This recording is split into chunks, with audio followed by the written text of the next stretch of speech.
Berti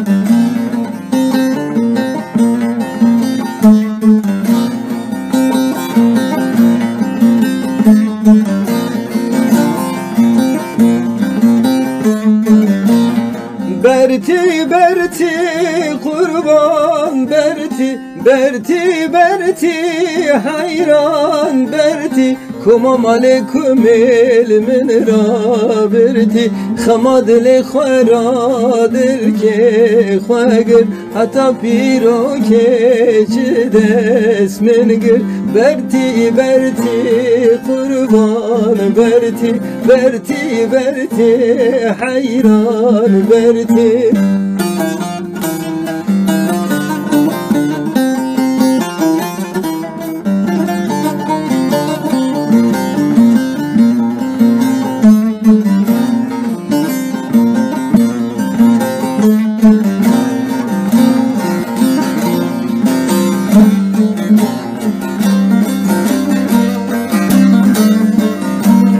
Ava bira germa keli, ava bira germa keli, serpe ya bu Hazret Ali, ez şum deslin gevi kali, godli ve ma dünya vali. Berti berti kurban berti, berti berti hayran berti.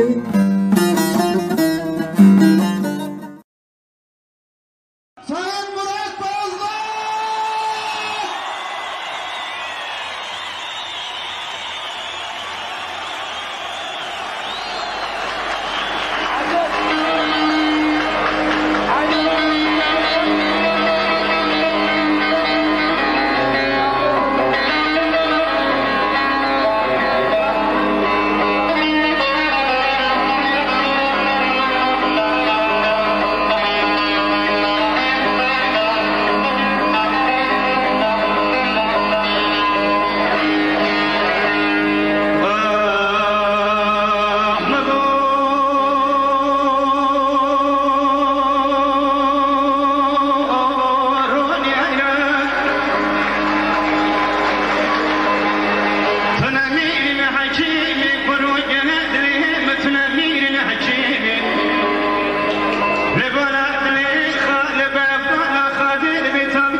Partileri seçilebiliyor.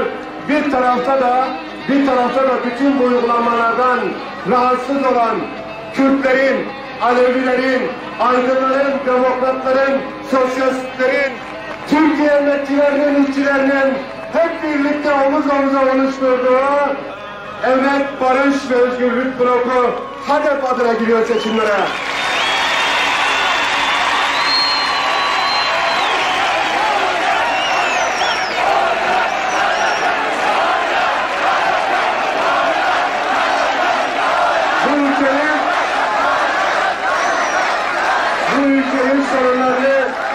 Bu ülkenin sorunlarını artık bu nizam partileri çözemez.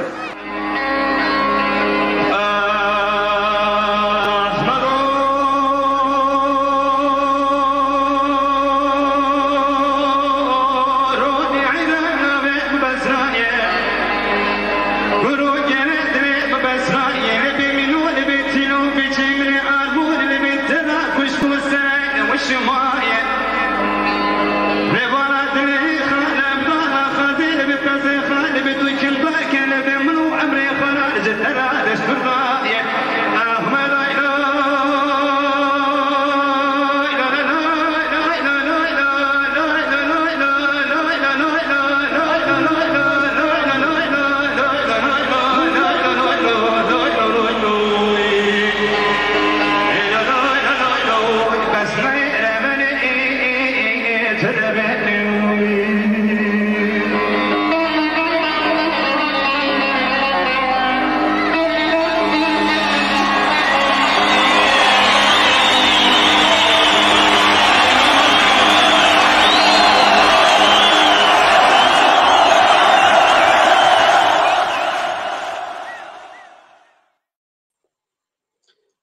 Evarbaş temaşevanın heca, Evarbaş میوانن قدر بلند به ناوی پیکان تیوی و سلافت کنی و بخیراتن برنامه پیکان تیوی ایرو چاری چلا پیشه 2021 جبوی مکردان روژکار رش بو پیکان تیوی ایرو دششمین سالوگر وفات مراد بوزداخ ببیر بینه مراد بوزداخ لوکاکی لاوکی کردان بو جاوکی سری کردن آناتولی ناوین بو پیکان ایرو مراد بوزاخ به رهوالن وی به مالباتا وی و به میوانن sürpriz و به birbirine. İyi akşamlar değerli misafirler, sevgili Orta Anadolu Kürtleri, hepinizin iyi akşamlar diliyoruz.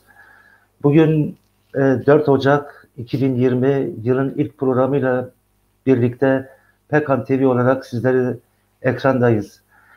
Bugün biz Kürtler için, özellikle Orta Anadolu Kürtleri için çok üzücü bir yaz durumunu yaşıyoruz.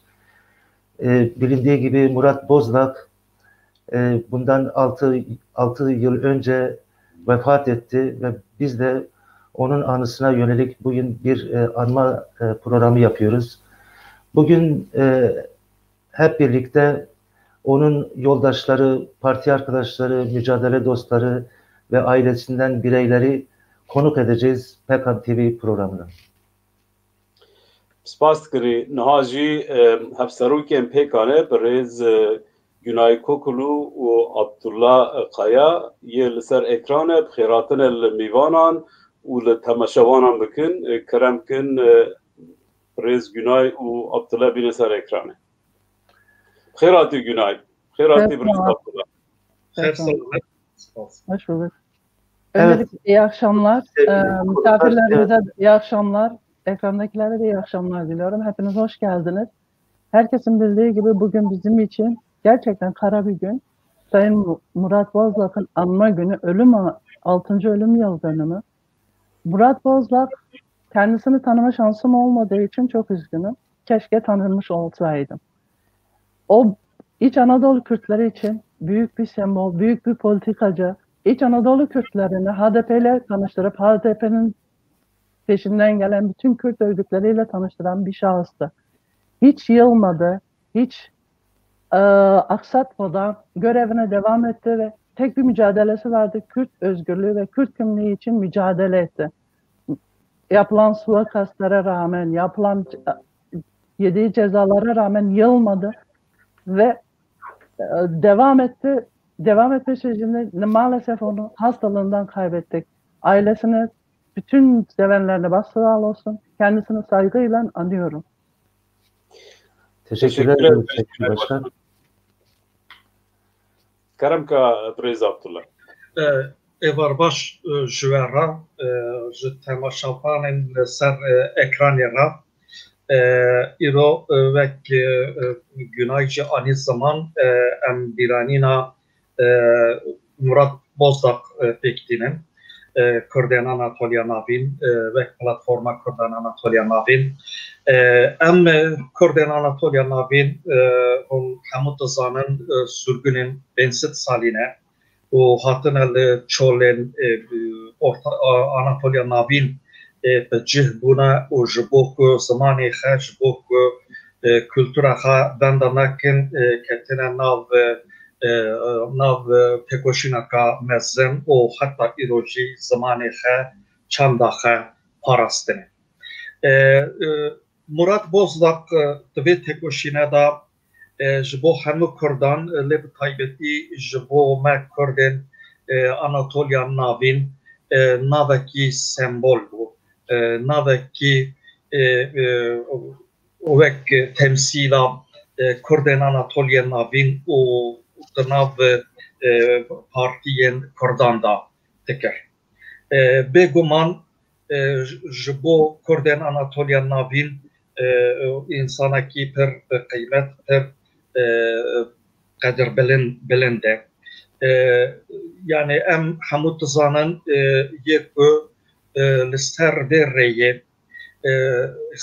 rêyê ji bo parastina xwe, ji bo parastina zimanê xwe Kevin nav tekoşini beguman be her cüre zulme ve rubrutmen Murat Bozakçı, Ciyana Murat Bozakçı ve Sabu hapis girtin suikast hamiyan ra rubruhat levi devje helvestaha bernada helvesta vi beguman jibo yine morala kamazın bu okuvata kamazın dame az listar navi pekani platforma Kurdan Anatolia navin وی سپاسداری به منتداری به بیر دینم و تبیجم امی لسر ریاوی امی جبوک آرمان جاوی پک بینن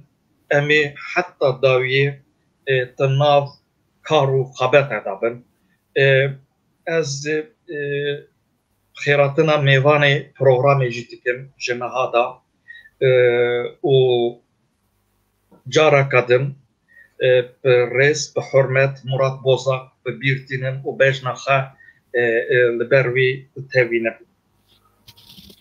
Em spas dikin hevserûkên pêkanê Günay Kokulu û Abdullah Kaya mala we ava we em vebirê dikin spas xweş.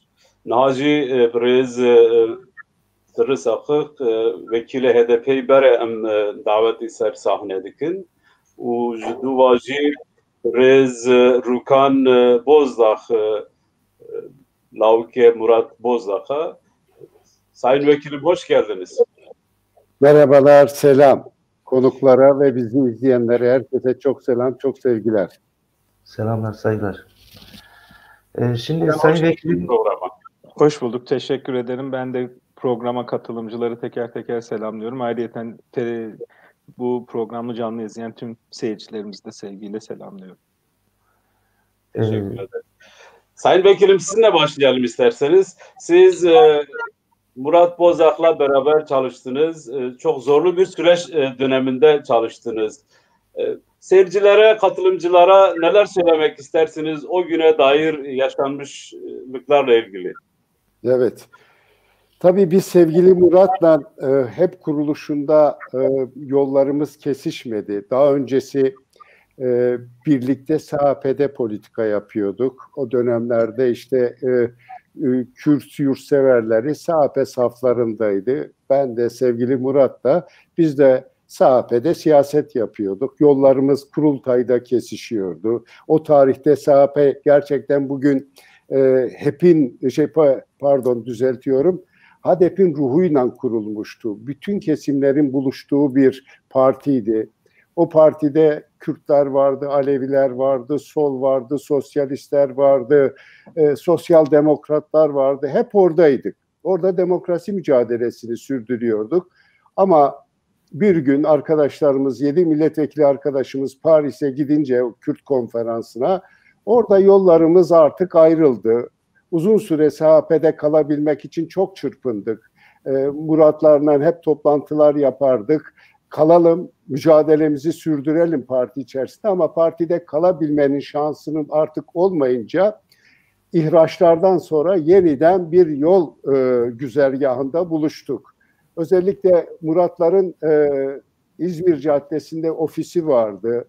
HEP'in kuruluşu oralarda başladı. Kurultaylardaki toplantılarımız hep oralarda başladı.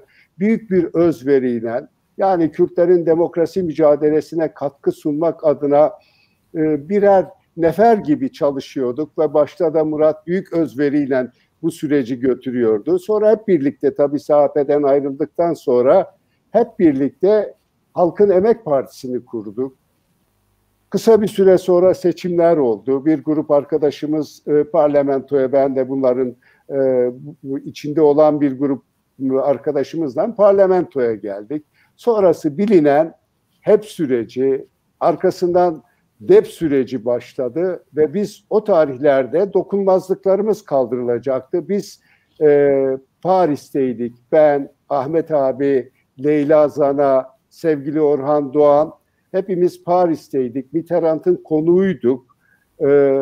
görüşmelerimiz bitmişti. Akşamleyin bir haber aldık. Sevgili Murat'ın saldırıya maruz kaldığını, ağır yaralı olduğunu, biz alelacele oradaki çalışmalarımızı, oradaki diplomatik çalışmalarımızı hemen noktalayarak Türkiye'ye döndük ve geldik. Sevgili Murat'ın bedeninde kurşunlar olduğunu ama buna rağmen geri adım atmak yok, mücadeleye devam ve hemen kısa bir süre sonra bizim dokunmazlıklarımız kaldırıldı ve bizi alıp götürdüler. O tarihte işte dokunmazlıklar kaldırıldıktan sonra tutuklanma süreci başladı. Biz içerideyken DEP kapatıldı. DEP kapatılınca HADEP kuruldu. Sevgili Murat, yani o yaralı bedeniyle, vücudundaki kurşunlarla geri adım atmak yok. Böylesi bir yolculuğa çıkarken öyle hesap kitap yapmak yok. Bedelin neyse o bedeli ödemeye hazır olduğunu ve biz cezaevindeyken parti kuruldu. Partinin başına da sevgili Murat geçmişti. Ve ta Barış ve Demokrasi Partisi'ne kadar kaç partimiz kapatıldıysa her partide bir şövalye gibi görev aldı ve halkının demokrasi, özgürlük, barış mücadelesine katkı sundu. Ve ben Murat'ı o süreç içerisinde tanıdım. İyi ki de tanımışım. İyi ki yol arkadaşım olmuş. İyi ki benim yakın dostum olmuş. Çünkü onda çok şeyi gördüm. Yani fedakarlık nedir? Yoldaşlık nedir? Partiyi kollamak, korumak nedir? Kitleyi kollamak, korumak nedir? Yani attığı her adımda ilçe örgütlerimize nasıl kollayıp koruyabiliriz? Nasıl zarar vermeden bu belayı telafi edebiliriz? Hep öyle davranıyordu. Ve yol arkadaşlarına ölümüne sahip çıkıyordu. Birçok siyasetçiyle beraber oldum ama emin olun, yani bunun altını çizerek söylüyorum, Murat'ın yol arkadaşlığı evet gerçekten bir yol arkadaşlığıydı, bir ölümüne doğru bedeli ne olursa olsun bunları göğüsleyen yiğit bir Kürt evladıydı. Ve böylesi bir mücadelede hep birlikte olduk. Ben 22 günlük bizim bölge gezilerimiz olurdu. Bölge gezilerinde 22 gün boyunca hep oturur konuşurduk. Hep tartışırdık. Ama hep demokrasiyi, özgürlükleri hayata geçirmek için çırpınırdık hep beraber. Ama bunların başında gerçekten Murat Bozdak bu noktada bir abide gibiydi ve bütün arkadaşlarına yön gösteren bir kutup yıldızı gibiydi ve mücadelede hep böyle risk alarak uzun yıllar, tabii ki bu süreç içerisinde o kadar çok ağır bir süreçten geçtik ki hepimiz. Murat Bozdak ve onun arkadaşları birçoğu yaşamını yitirdi. Yani o süreci biraz anlatmanızı isterim. Yani sevgili Murat Bozdak çok fırtınalı yıllarda partinin genel başkanlığını yaptı ve sizler de o dönemlerde fırtınalı günlerden, aylardan, yıllardan geçtiniz. İstiyoruz ki biraz böyle nasıl bir arkadaştı, nasıl bir mücadele dostuydu. Biraz oğlu burada, biraz sonra ona da soracağız. Ama siz vekil olarak gözlemlediğiniz Orta Anadolu bir insanı olarak bir Türkiye'li, Kürdistanlı bir partiye genel başkanlık yaptı ve hedefti, sürekli devletin de hedefiydi. Niçin direkt devlet sevgili Murat Bozdak'ı hedef alıyordu? Sebebi neydi? Bu konuda da bize bilgi versin, çok memnun oluruz. Buyurun. Vallahi Murat'ın hedef alınmasının esprisi şuydu. Murat saldırıya rağmen pes etmeyen biriydi. Tutuklamaya rağmen pes etmeyen biriydi. Hep beraber Vedat Aydın'ın olayında büyük bir saldırıya maruz kaldık. Ben de yaralıydım. Yani o tarihte yaralayarak, öldürerek, yani birçok, yani Murat Bozdak ve Murat Bozdak'ın yakın arkadaşları hepimiz o kadar çok ağır bir süreçten geçtik ki mesela Ankara'dayız. Batman'dan haber alıyoruz. Parti meclis üyemiz saldırıya maruz kalıyor. Hepimiz geri adım atmadan bir grup milletvekili saldırıya maruz kalmış arkadaşlarımızın vurulduğu yere gidiyoruz. Bedeli ne olursa olsun. Başta Murat Bozdak adım atıyor. Ama şunu da yapıyordu. Yani benim gerçekten takdir ettiğim yönü. Biz gidelim ama örgütlerimizi, ama halkımızı bu konuda kollayıp koruyalım.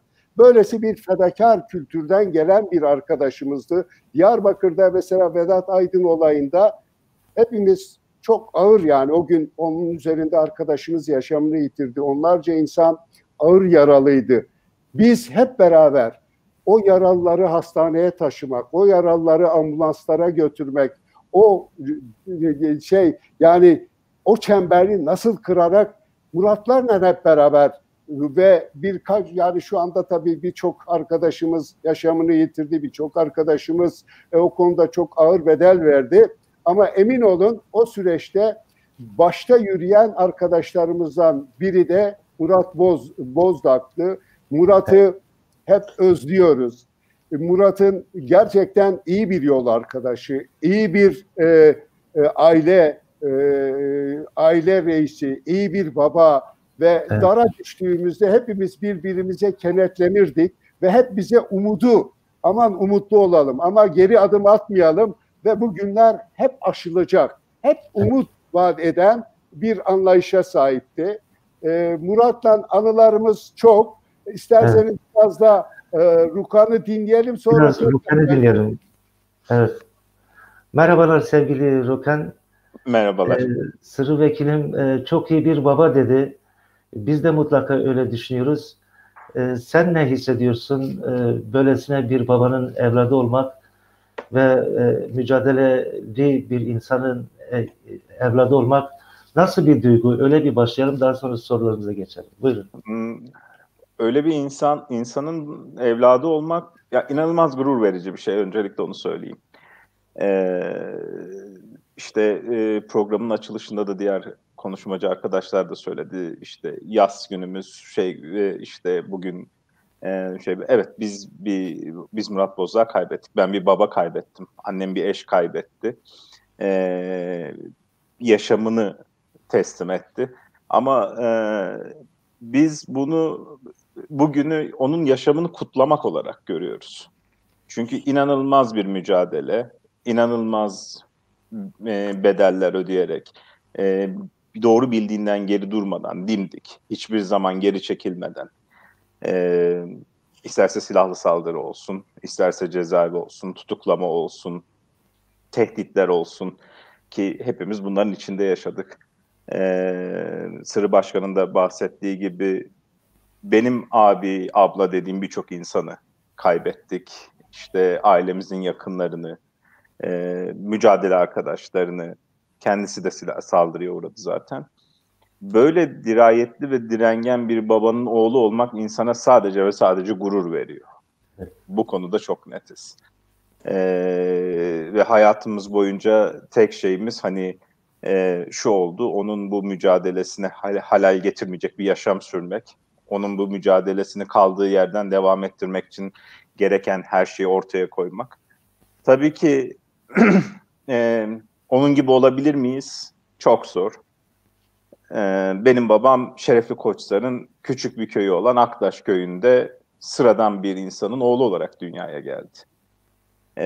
Hepiniz bölgeyi biliyorsunuz. Evet. Bölge imkansızlıklar içinde olan bir bölge. Köyde doğuyor. İşte okul yok, hiçbir şey yok. İmkansızlıklar diz boyu. Ama buna rağmen kendisini sürekli olarak geliştiren, sürekli olarak yetiştiren, işte komşu köye okumaya gidiyor. Daha sonra tek başına ilçeye gidip ilçede ortaokul okuyor.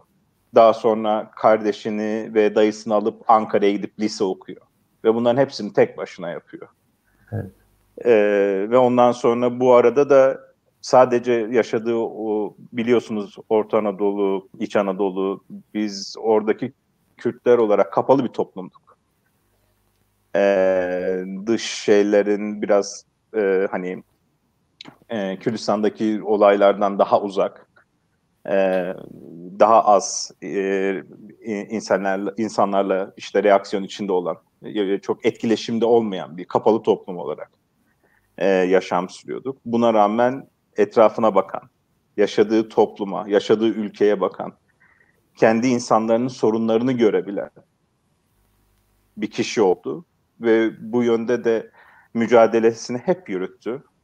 Biz de bunların canlı kanıtıyız. Biz bunlara direkt birebir işte göz verdik, kulak verdik. Zor bir hayat sürdü. Gerçekten zor bir hayat sürdü. Gerçekten ama Sırrı amca, kusura bakmayın Sırrı amca diyorum size, özür diliyorum Sırrı amca, samimiyetimize şey olarak özür dilerim. Sırrı amcanın da dediği gibi hiç durmadı ki.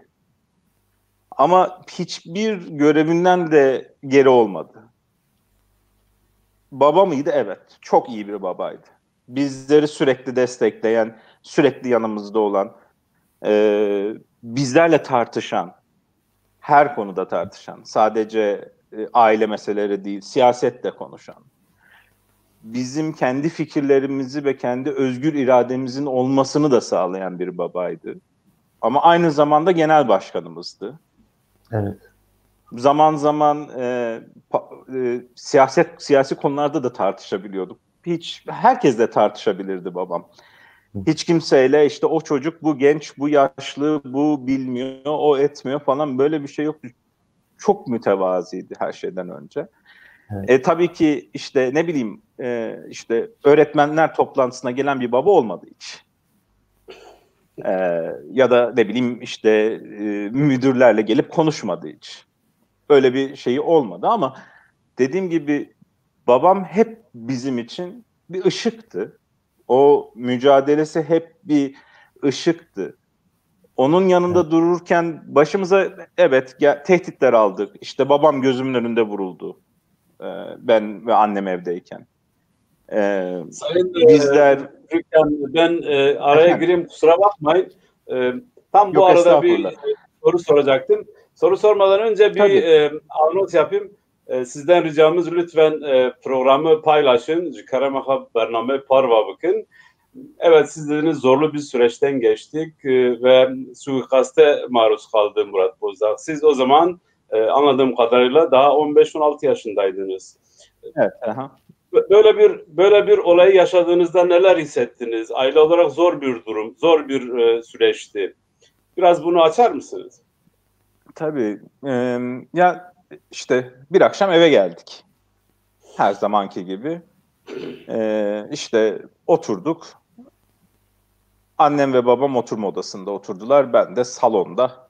İşte onlar haber kanallarını izliyordu. Ben de gencim işte. Hani sinema falan. Hani kapı çaldı. Ben kalktım. Kim o dedim. Bir isim söyledi. Tanımıyordum ama açtım. O zaman misafirimiz çoktu. Gelen gidenimiz çok oluyordu. İşte parti arkadaşları, mücadele arkadaşları. Dönem de zor dönemler. İşte yani şöyle söyleyeyim. Gerçekten insanlar birbirlerine kapılarını açmıyordu. Ama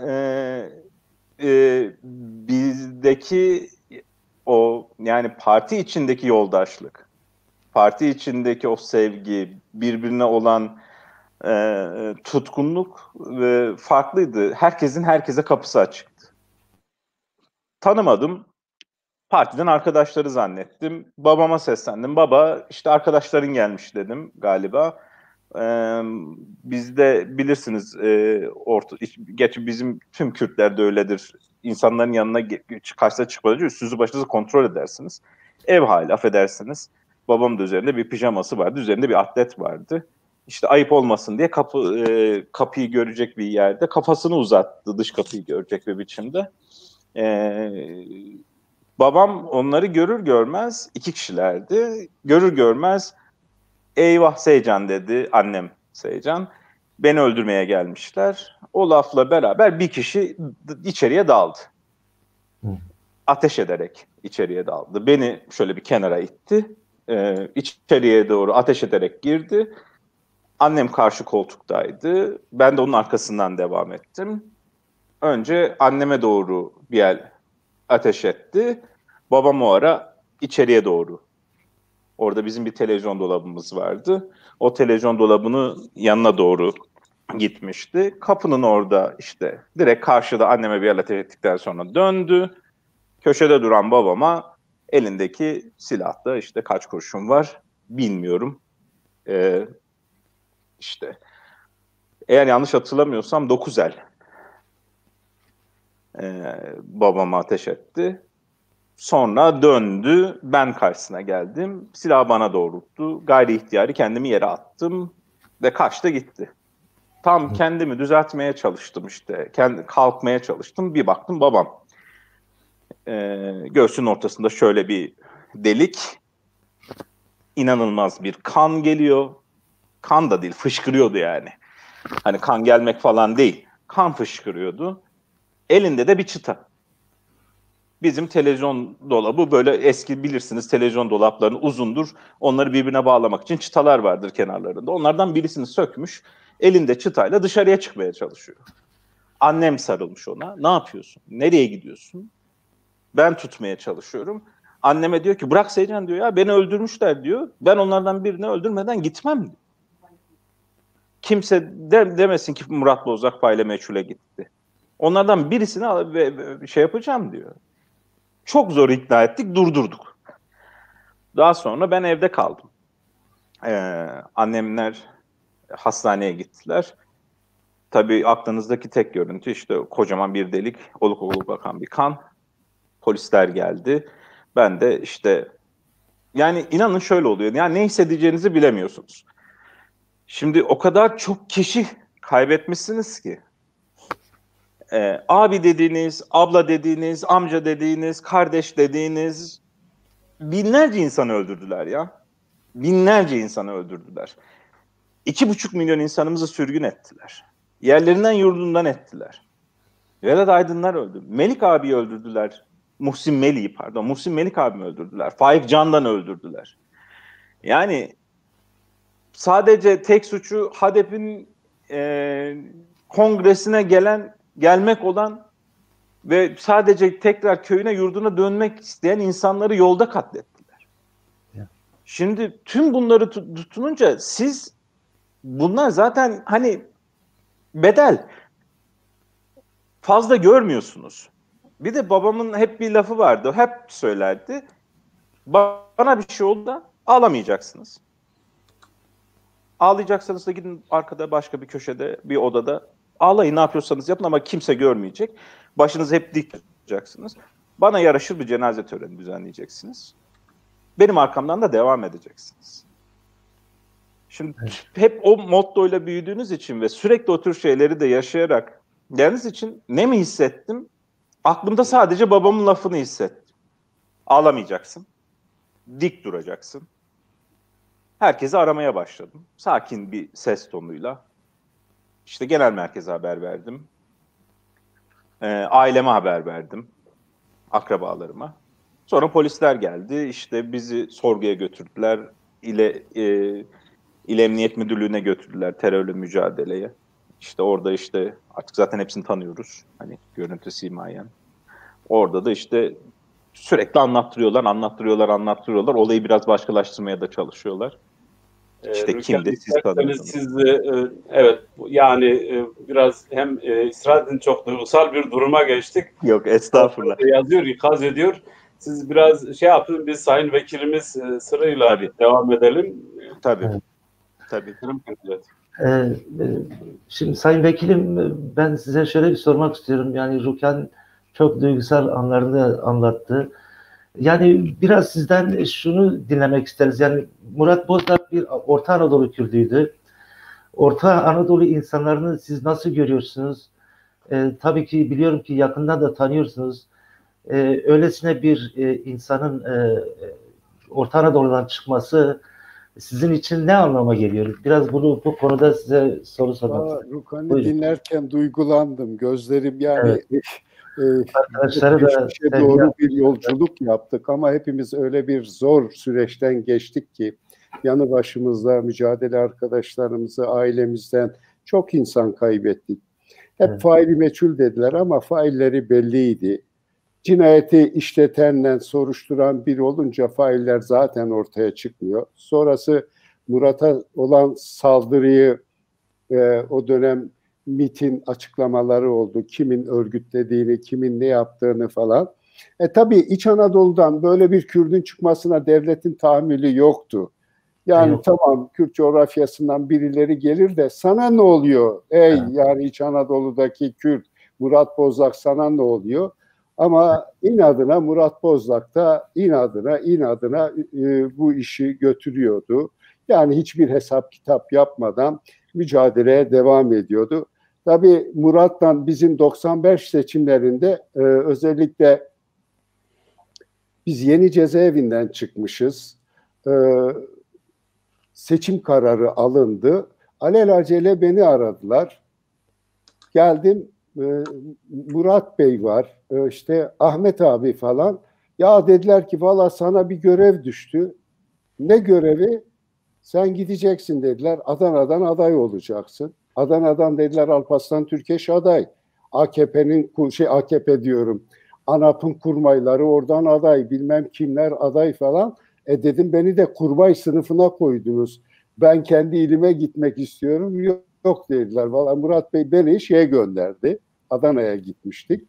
O Ahmet abi bir de Akın Bey birlikte Adana'ya gitmiştik ve Adana'ya gittiğimizde gerçekten büyük bir coşkuyla bizi karşıladılar. Ve çok büyük bir sahiplenme oldu. Gerçekten tespitleri de sonradan yerli yerine oturdu ve büyük bir oy aldık o dönemde. Sonra Türkiye barajına takıldık ve o tarihte şöyle sevgili Murat'ın şöyle bir anlayışı da vardı. Mesela bugün hani Türkiye Demokrasi Güçlerin Birliği diyoruz. İşte HDP'de oluşan bütün kimlikler, bütün inançların buluştuğu bir süreci yaşıyoruz. Aslında o süreci biz daha önce 95 seçimlerinde Emek Özgürlük blokuyla bunu hayata geçirdik. Evet, sonrası biz aday olduktan sonra o tarihte iki şey vardı. Bir Türkiye barajı vardı, bir de il barajları vardı. İl barajlarından dolayı bağımsız aday olamıyorduk. Çünkü barajlar çok yüksekti. Ve kısa bir süre sonra Anayasa Mahkemesi onu iptal etti. Arkadaşlar aradılar, dediler ki Genel Başkan sizi istiyor Ankara'ya. Geldik, oturduk falan. Bağımsız katılabilir miyiz? Sonra kendisi döndü, dedi ki ya bizim için önemli olan parlamentoya gitmek falan değil dedi. Türkiye Demokrasi Güçlerinin birliğini, temelini atabilir miyiz? O tarihte mesela biz isteseydik, biz de hepimiz tabii bu karara hep birlikte onay verdik. Mesela o tarihte biz istemiş olsaydık bağımsız olarak 25, 27, 30 tane milletvekili çıkarabilirdik. Ama biz Türkiye halklarının, bütün kimliklerin, inançların, ötekilerin buluşması gerektiğini söylüyorduk. O gün o adımı atanlardan biri de sevgili Murat. Evet, aynen. Yani böylesi büyük özveriler, sorun parlamentoya gitmek, sorun milletvekili olmak değil, sorun bütün halkları nasıl bir arada buluşturabiliriz? Yani bugün eğer Türkiye'de 3. büyük partiysek ve bütün hesaplar bizim üzerimizden yapılıyorsa burada Murat Bozdak ve Murat Bozdak gibi düşünenlerin emeği çok büyüktür. İç Anadolu Kürtlerinin emeği çok büyüktür. Gerçekten biz Kürt coğrafyasından çıkıp geldiğimizde bir miktar, yani her tarafımız Kürt. Ama biz asimli olmuştuk. Gelip Muratları gördüğümde falan, valla biz sizin yanınızda asimde kalıyoruz. Yani gerçekten İç Anadolu Kürtlerin böylesi bir yiğit tarafı da var. Murat da bunu temsil ediyordu. Ve ben gerçekten birçok dostumuzdan, arkadaşımızdan, mesela Faik Canlan'la karşılaştım. Pırıl pırıl biriydi. İşte onlara tahammül yoktu. Onları susturmaktı. İç Anadolu Kürtlerini susturmak, korkutmaktı. Ama şunu görmediler. Yani baskıyla, zulümle bu işin olmayacağını, yani bir insanı alıp evinin, oğlunun önünde kurşunluyorsunuz ama o gelip size bir eyvallah demiyor. Geliyor o yaralı bedeniyle, bedeninde taşıdığı kurşunla katilini kovalıyor. Evet. Yani onun için İç Anadolu Kürtlerinin benim yüreğimde yeri bir başkadır ama Murat gerçekten benim için iyi bir yoldaş, yol arkadaşı ve iyi ki de Murat'la beraber bu mücadeleyi sürdürmüşüz. İyi ki Murat Bozdak gibilerle bu mazlum halkın mücadelesinde yani karınca kararınca bir katkımız olmuşsa helali hoş olsun. Murat'la yol arkadaşlığı da benim başımın üzerinde yeri var ve hep öyle de kalacak. Evet, çok teşekkürler ediyorum Sayın Vekilim. Bugün programımız epey zengin, epey konuklarımız var. Sizinle sohbet yapmak çok muhteşem bir şey. İstiyoruz ki ileriki dönemlerde daha ayrı, detaylı programlar yapmak isteriz sizinle. İsterseniz bizimle kalın, isterseniz ayrılabilirsiniz. Biz son soruyu Ruken arkadaşa soralım. Daha sonra iki misafirimizi daha alacağız.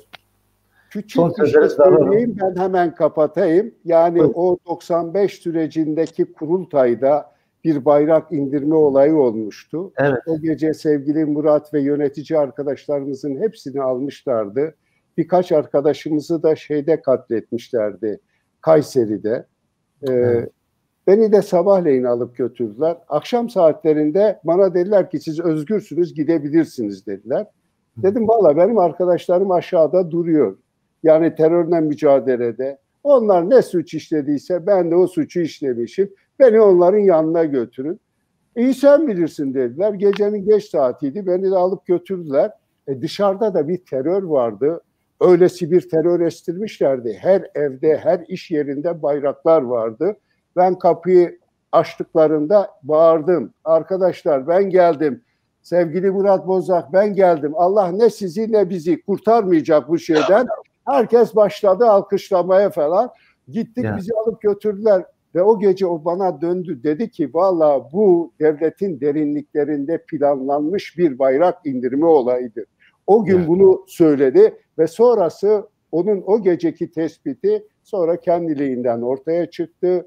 Nasıl örgütlendiğini, ne yapılmak istendiğini, suikasttan bayrak indirmeye kadar hepsinin derli toplu bir şekilde bir yerde örgütlendiğini kendisi de söylüyordu.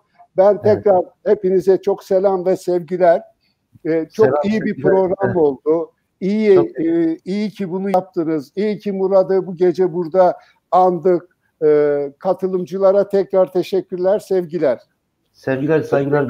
Sayın Vekilim, katıldığınız için teşekkür ederiz. Sayın Ruken, yani siz biraz demin anlattınız, katilini kovalayan adam, evet. Zaten öyle de filmde de öyle bir şey var, başlık var. Geriye döndüğünüzde, bütün bu yaşananlara baktığınızda gitmeden önce neler söylemek istersiniz?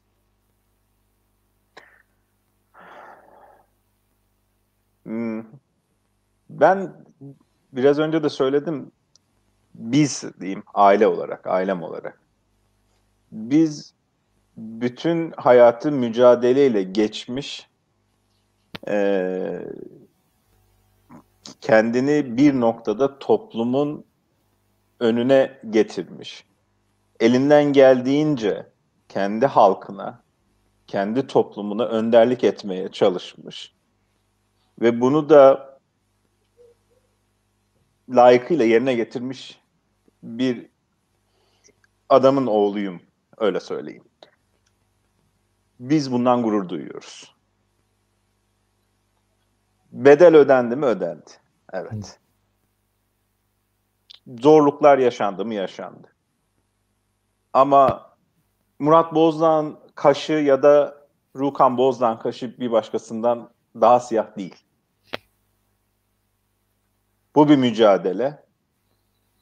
Bu mücadelede herkes, içinde bulunan herkes elinden geldiğince emek verdi. Herkes bedel ödedi. Bizim ödediğimiz bedelde veyahut da babamın özelinde söylüyorum. Babamın ödediği bedelde sadece kendi verebildiği buydu. İnanın fazlası olsaydı fazlasını da verirdi. Bir canı daha olsa bir canın daha verirdi. Biz sadece çok mutluyuz. Bugün mezarı başında andık. Dostları vardı. Arkadaşları vardı. Onun arkasından çok güzel sözler söylediler. Bu zaten her şeyle yetiyor. Evet, benim babamdı. Evet, annemin eşiydi. Evet, torunlarının dedesiydi. Kardeşlerimin babasıydı. Ama o bizim genel başkanımızdı. O Kürt halkının yiğit bir evladıydı. Öyle. Kendi yaşamını halkına adadı. Bundan hiçbir zaman pişmanlık da duymadı. Hiçbir zaman geriye dönüp bakmadı da. Bunun birinci elden tanığıyım. Biz de öyle hissediyoruz. Evet. Mutluyuz. Gururluyuz. Yani evet, o ağaç orada dimdik ya. Yani şimdi HDP'de bir hayat ağacı şeklinde. Evet. Onun dışında el ele tutuşan insanlardı ya da HDP'de dünyanın en uzun ömürlü kelebeğiydi. Ama o mücadele orada dimdik. Babam o ağacın tek bir yaprağıydı. Bütün hayatını da o ağacı beslemek için geçirdi. Hani bana düşer mi bilmiyorum ama helali hoş olsun. Çok teşekkürler. Yani gerçekten helali hoş olsun. Ve biz çok mutluyuz ve çok gururluyuz. Ya. Teşekkür ederiz Rukan. Bu güzel duyguları dile getirdiğin için.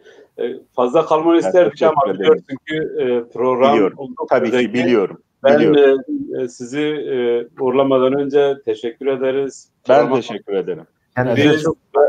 Bizi çok mutlu ettiniz. Gerçekten çok mutlu ettiniz. Bizler şunu görüyoruz. Son olarak onu söyleyeyim. Buyurun. Babamın mücadelesi, onun o taşıdığı ışık, onun yerine gelenlerce taşınıyor ve ileriye götürülüyor. Biz de elimizden ne gelirse onu yapmaya çalışıyoruz. O yüzden çok gururluyuz ve çok mutluyuz. Çok teşekkürler sevgili Ben Rokan. teşekkür ederim. Ben teşekkür ederim. Çok sağ olun. Çok teşekkür ederim. Hoşça kalın. Teşekkürler. Sağ olun. Çok teşekkür ederim. Evet. Selam söyleyin. Aleykümselam. Baş üstüne. Çok teşekkür ederim. İyi yayınlar. Çok sağ olun. Teşekkür ederiz. Ben teşekkür ederim. Evet sevgili seyirciler, yayınımız devam ediyor. Bugün programımız gerçekten zengin konuk listesine sahibiz. Onun için programımızı olabildiğince paylaşın, seyirci kitlemiz çoğalsın. Şimdi iki misafirimiz daha alıyoruz değil mi Ahmet Avar? Evet, emniha du mivanındın haytının ser ekranı. Brez vekili HDP Antalya Brez Kemal Bülbül u Brez Remzi Kartal Hafsareke Kongragal. Hoş geldiniz vekilim, sayın vekilim Kemal Bülbül, hoş geldiniz. Teşekkür ediyorum. İyi akşamlar herkese. İzleyicilere sevgi ve saygılar. Sizlere de kolay gelsin. İyi akşamlar. Biz de iyi akşamlar sunuyoruz. Sevgili vekilim, bugün Murat Bozlak'ı anma programı yapıyoruz. Siz de onu yakından yıllarca birlikte mücadele içerisinde bulundunuz. Başta Murat Bozlak'ı siz nasıl tanıdınız? Nasıl yol arkadaşlığınız başladı? Bu konuda biraz bilgi verirseniz çok memnun oluruz. Buyurun. Çok teşekkür ederim. Sağ olun. Bugün mezar başında yaptığımız anma programında da ben söyledim. Aslında biz Murat Bozlak'ı anarken Orhan Doğan'ı, Mehmet Sincar'ı, Muhsin Melih'i, Vedat Aydın'ı, Abbe Musa'yı, Faik Candan'ı anıyoruz. Onları anıyoruz. Yani demokrasi, eşitlik, özgürlük, adalet için mücadele veren, her şeyini feda eden bu değerli insanları anıyoruz Murat Bozlak şahsında. Evet. Bu arada hemen parantez içinde bir şey söyleyeyim. Sevgili Orta Anadolu Kürtleri, evet. Tabii ben yıllarca Ankara'da bizatihi parti mücadelesinin içerisinde bulunduğum ve çeşitli görevler aldığım için hemen hemen Haymana'nın, işte Kulu'nun, Cihanbeyli'nin, evet. Koçhisar'ın, Elmadağ'ın gitmediğim köyü yok neredeyse. Gerek il başkanlığım döneminde, gerek vekilliğim döneminde çokça gittim buralara. Murat Bey'i anıyoruz, sevgili genel başkanı anıyoruz. Fakat Faik Candan'la ilgili bir şey söylemek isterim ben. Faik Candan Orta Anadolu'nun Vedat Aydın'ıdır. Bakınız, evet, tekrar ediyorum. Faik Candan Orta Anadolu'nun Vedat Aydın'ıdır. Faik Candan'dan sonra Ankara İl Başkanı olma onuruna nail oldum ben. Kaçırılıp gözaltında katledilmişti. Ondan sonra Ankara İl Başkanı ben oldum. Evet. Faik Candan'a ilişkin de ayrıntılı programlar yapmak, anma programları yapmak gerek. Biraz sanki üzgünüm, bu programda söylemek hoş olmuyor ama biraz sanki unutulma ya da ne diyeyim önemsememe gibi bir durum söz konusu. Faik Candan'ın yaşantısıyla, mücadelesiyle ve bu mücadele uğruna can vermesiyle gündeme getirilmesi, bilinmesi lazım. Murat Bey sadece bir siyasetçi olarak değil, bakın. Bir arkadaş, bir yoldaş, bir halk insanı. Ben Ankara İl Başkanıyım, o genel başkan. Evimiz çok yakın. Bana da çok sağ olsun hep Pirim diye hitap ederdi. Yaşı benden oldukça büyük olmasına rağmen. Alevi erkanına olan hizmetimize saygıdan Pirim diye hitap ederdi. Telefon ederdi, Pirim gelir misin? Ev yakın, giderdim ben. Kendisi kalkıp bize çay servisi yapardı mesela. Kapının girişine oturur. Ya başkanım olmaz böyle, geçin, yok misafirden yukarıda oturulmaz. Yani bizim geleneksel insan kültürümüzün bütün özelliklerini taşıyan, aynı zamanda halksal değerleri bilen, kendi diline, kültürüne, tarihine sahip çıkmaya, onun bilmediği yanlarını öğrenmeye ama tutkuyla, tabii birlikte uzun süre hapiste de kaldık biz.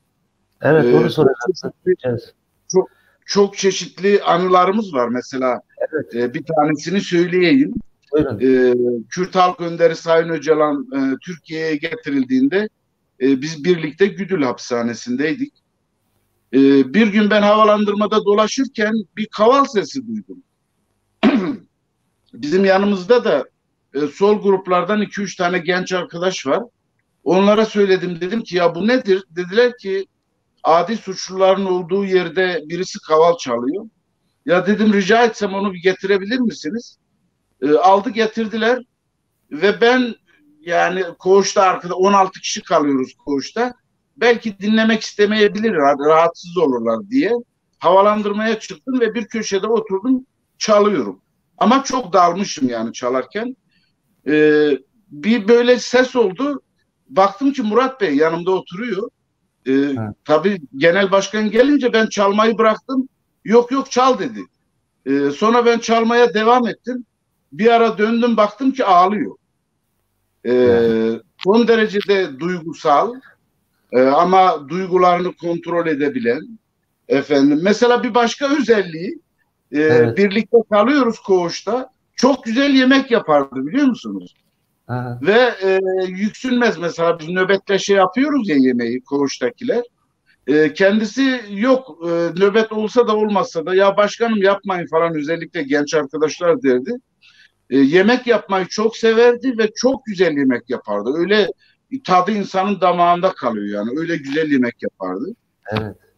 Tabii bunun yanında insan ilişkileri bakımından siyaseti, mesela çok pratik zekası olan, mevcut durumu kavrama ve mevcut durum karşısında siyaseten nasıl bir pozisyon almak gerekir? Siyaseten nasıl davranmak? Hangi kararı almak? Kiminle istişare etmek? Örneğin Kürt Halk Önderi Avrupa'ya çıktığında Sayın Öcalan, Türkiye'de tabii Ankara'da inanılmaz bir saldırı, bir baskı var. Ben o zaman Ankara İl Başkanıyım. Bizim binalarımıza saldırı oluyor. Bir arkadaşımız katledildi işte. Hem kendimizi hem binalarımızı korumaya çalışıyor, hem de bir şekilde yanıt vermeye çalışıyoruz. Beni aradı, ben ildeydim. Neredesin dedi. Dedim ki ildeyim, genel merkeze gel dedi. Gittim genel merkeze. Dedi ki Pirim sence ne yapalım dedi. Dedim ki öncelikle il örgütlerimize, ilçe örgütlerimize bir çağrı yapalım. Sonra da kamuoyuna bir çağrı yapalım. Devlete de bir açıklama yapalım. Evet. Bana dedi ki sen bir metin yaz dedi. Birlikte inceleyelim, daha sonra bunu açıklayalım dedi. Ben indim aşağıda, bilgisayarda bir metin yazdım. Kendisine gösterdim. Okudu. Bir iki küçük düzeltme yaptı. İyi dedi, bu metni yarın saat 10'da yayınlayalım dedi. Ertesi gün saat 10'da biz metni yayınladık ama saldırılar daha çok arttı tabii. İle saldırdılar ve bizi aldılar ve beni özellikle linç etmek için kapının önünde bekleyen ırkçı faşistlerin içine attılar tabii. Sonra arabalarla aldı götürdüler. Baktım ki önde bir araba duruyor. Arabanın içerisinde Murat Bey'in kafası arkadan gözüküyor. Tanıdım ben tabii. Tabii tek başımayım yani. Koca bir polis ordusu, bir yandan tartaklıyorlar, bir yandan şey yapıyorlar. Onu görünce biraz böyle şey oldum. Daha böyle direngen, daha canlı olabilmek için. Bir coşku, bir şevk geldi tabii. Sonra bizi tutuklayıp Ulucanlar Hapishanesi'ne götürdüler. Remzi abi mi diyorum ben? Evet, sevgili Remzi abi, sevgiler, saygılar. Selamlar, sevgiler, saygılar. Sizi dinliyorum. Eyvallah, eyvallah. Şimdi burada tabii söz konusu olan şey şu. Bakınız 17 bin faili meçhulün olduğu, binlerce köyün boşaltıldığı, gözaltı tutuklamanın haddi hesabı yok. Böylesi bir süreçte 95 seçimleriydi. Ben Adıyaman'dan Ankara'ya yeni gelmiştim. Engelli çocuğumun tedavisi için Ankara'da sürekli tedavi görüyordu. Adıyaman'dan 2'de 1 gidip gelmek zor oluyordu. Biz de Ankara'ya geldik. Ankara'ya yerleştik ve 95 seçimleri olacak. Bir gün genel merkezden beni aradılar. HADEP genel sekreteri olduğunu söyledi ve bir genel merkeze gelir misiniz? Sizinle bir görüşmemiz lazım dedi. Gittim genel merkeze. Genel sekreter aldı beni Murat Bey'in yanına götürdü. Ve dediler ki biz sizin Adıyaman'dan aday olmanızı istiyoruz. Biraz önce Sırrı Bey söyledi ya, Adana'dan aday olmanızı istiyoruz diye. Tabii benim aklımda öyle bir şey yok. Dedim ki yani affedersiniz, özür dilerim, teveccühünüz için teşekkür ederim de böyle bir şeyi nereden çıktı, niye düşündünüz? Dediler ki siz Adıyaman'da uzun süre kalmışsınız. 10 yıl kalmıştım ben. Orada sendika başkanlığı yaptım. Yani mücadeleye katkılarımız oldu. Kurumlardan böyle bir istek var. Sizi oradan aday görmek istiyoruz. Ben de tabii acemiyim o zaman. Ne yapmamız gerekir dedim. Dediler ki Adıyaman'a gidin, bir kurumlarla görüşün.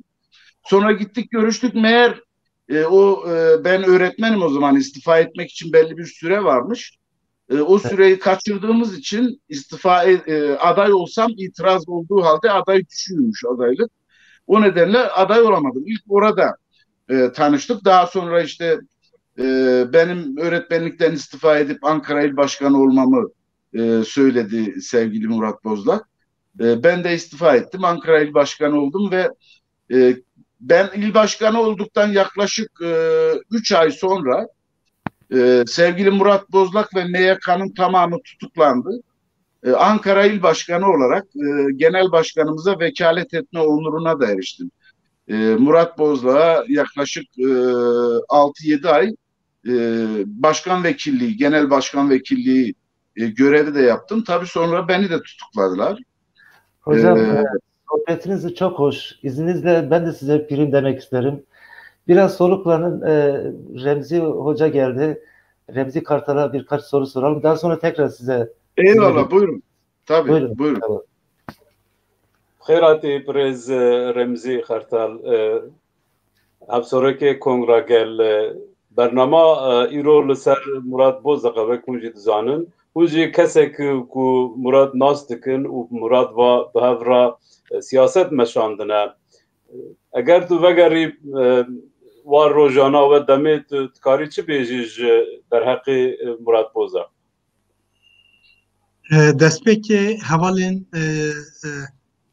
ev bername amade kirine rêveberiya Pekhanê Dilucan silav spas dikim dîsa kesên ku di vê bernamê de me goderî dikin بگشتی همیا دل و جان سلاف دکم سلاف حرمتی خو پیشکش دکم بله ام همو ری حوال مراد بوزاکن حتی ما گلک حوال قصه کرن حوال کمال بیبیل حوال اندنیج نه قصه دکن از حوال کمال جی به دل و جان سلاف دکم سلاف رزی خو پیشکش دکم براستی مراد بوزاک تابی yani cime dilevi civi dileme da cek taybete berve ki le şeşemin salvegera vefatavi da az be hürmet be minnet birayn navi dikim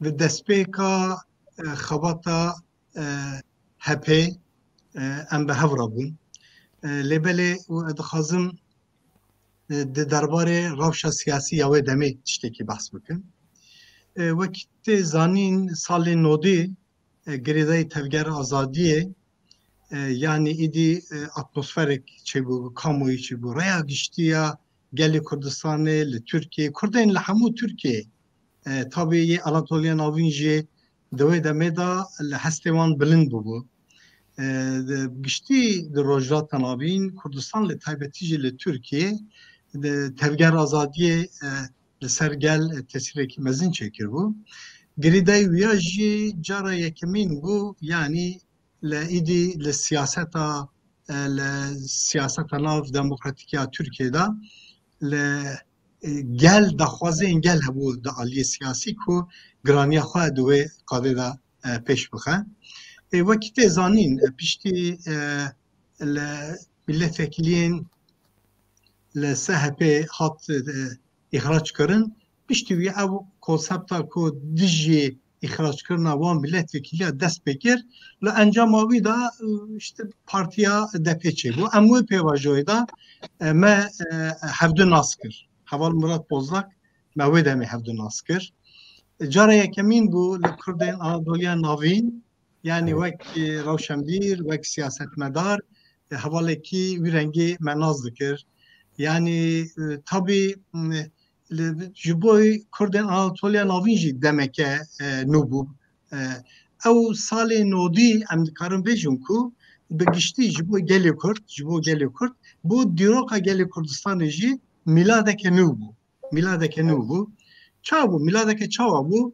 wekî tê zanîn hemû serhildanên Kurdistanê yani li dîrokê de çêbiye lê ew serhildanên Kurdistanê dengê gelên Kurdistanê yani herêma Bota herêma Amedê Dêrsim herêmê dinê wek siyasî rêxistinî xwe tam negîhande Kurdên Anadoliya Navîn Kurdên Anadoliya Navîn hinekî diwan serhildanên pêvajoyê da hinekî wî qutbûyî bûn lê em bêjin tevgera azadiyê tekoşîna azadiyê gavak dest pê kir li hemû beşên Kurdistan û Kurdên Anadoliya Navîn li hemû ê metropola da jî li dibin tesîra tevgera azadiyê man li cara yekemîn jî salê nodî di qada siyasî da gelê Kurd xas yani dengê xwe pêş bixe xas xwe rêxistin bike ev jî sala nodî ji bo gelê Kurd ji ber vê yekî jî miladeke nû ye ku partiyên siyasî